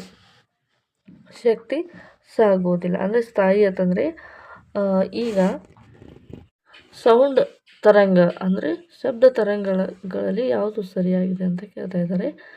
ಇಲ್ಲಿ ಶಕ್ತಿ ಸಾಗುತ್ತದೆ. ನೋಟ್ಸ್ ಗರಿಷ್ಠ ಕಂಪನ ಹೊಂದಿವೆ, ಆ್ಯಂಟಿ ನೋಟ್ಸ್ ಶೂನ್ಯ ಕಂಪನ ಹೊಂದಿವೆ, ಶಕ್ತಿ ಸಾಗುವುದಿಲ್ಲ ಅಂತ ಇದೆ. ಸ್ಥಾಯಿ ಅಲೆಗಳು ಅಂತಂದರೆ ಸೂಪರ್ ಪೊಸಿಷನ್ ವೇವ್ ಅಂತ ಕರಿತೀವಿ. ಸೂಪರ್ ಪೊಸಿಷನ್ ವೇವ್ ಅಂತ ಅಂದರೆ ಏನು ಅಂತ ನೋಡೋಣ. ಸೊ ಈಗ ಒಂದು ವೇವ್ ಡಯಾಗ್ರಾಮ್ ತೆಗಿತೀನಿ. ಇದು y ಆಕ್ಸಸ್ಸು, ಇದು z ಆಕ್ಸಸ್ಸು. ಸೊ ಇವಾಗ ಒಂದು ವೇವ್ಸ್ ಈ ರೀತಿಯಾಗಿ ಮೂವ್ ಆಗ್ತಾ ಇದೆ, ಇನ್ನೊಂದು ವೇವ್ಸು ಈ ರೀತಿಯಾಗಿ ಮೂವ್ ಆಗ್ತಾ ಇದೆ. ಈ ರೀತಿಯಾಗಿ ಒಂದು ವೇವ್ ಇನ್ನೊಂದರಲ್ಲಿ ಒಮ್ಮೆ ಪಾಸಿಟಿವ್ ಇದ್ದಾಗ ಒಂದು ನೆಗೆಟಿವ್, ಅಂದರೆ ಅಪ್ಪರ್ ಸೈಡ್ ಬರುವ ಎಲ್ಲ ಪಾಸಿಟಿವ್, ಕೆಳಗಡೆ ಬರುವೆಲ್ಲ ನೆಗೆಟಿವ್.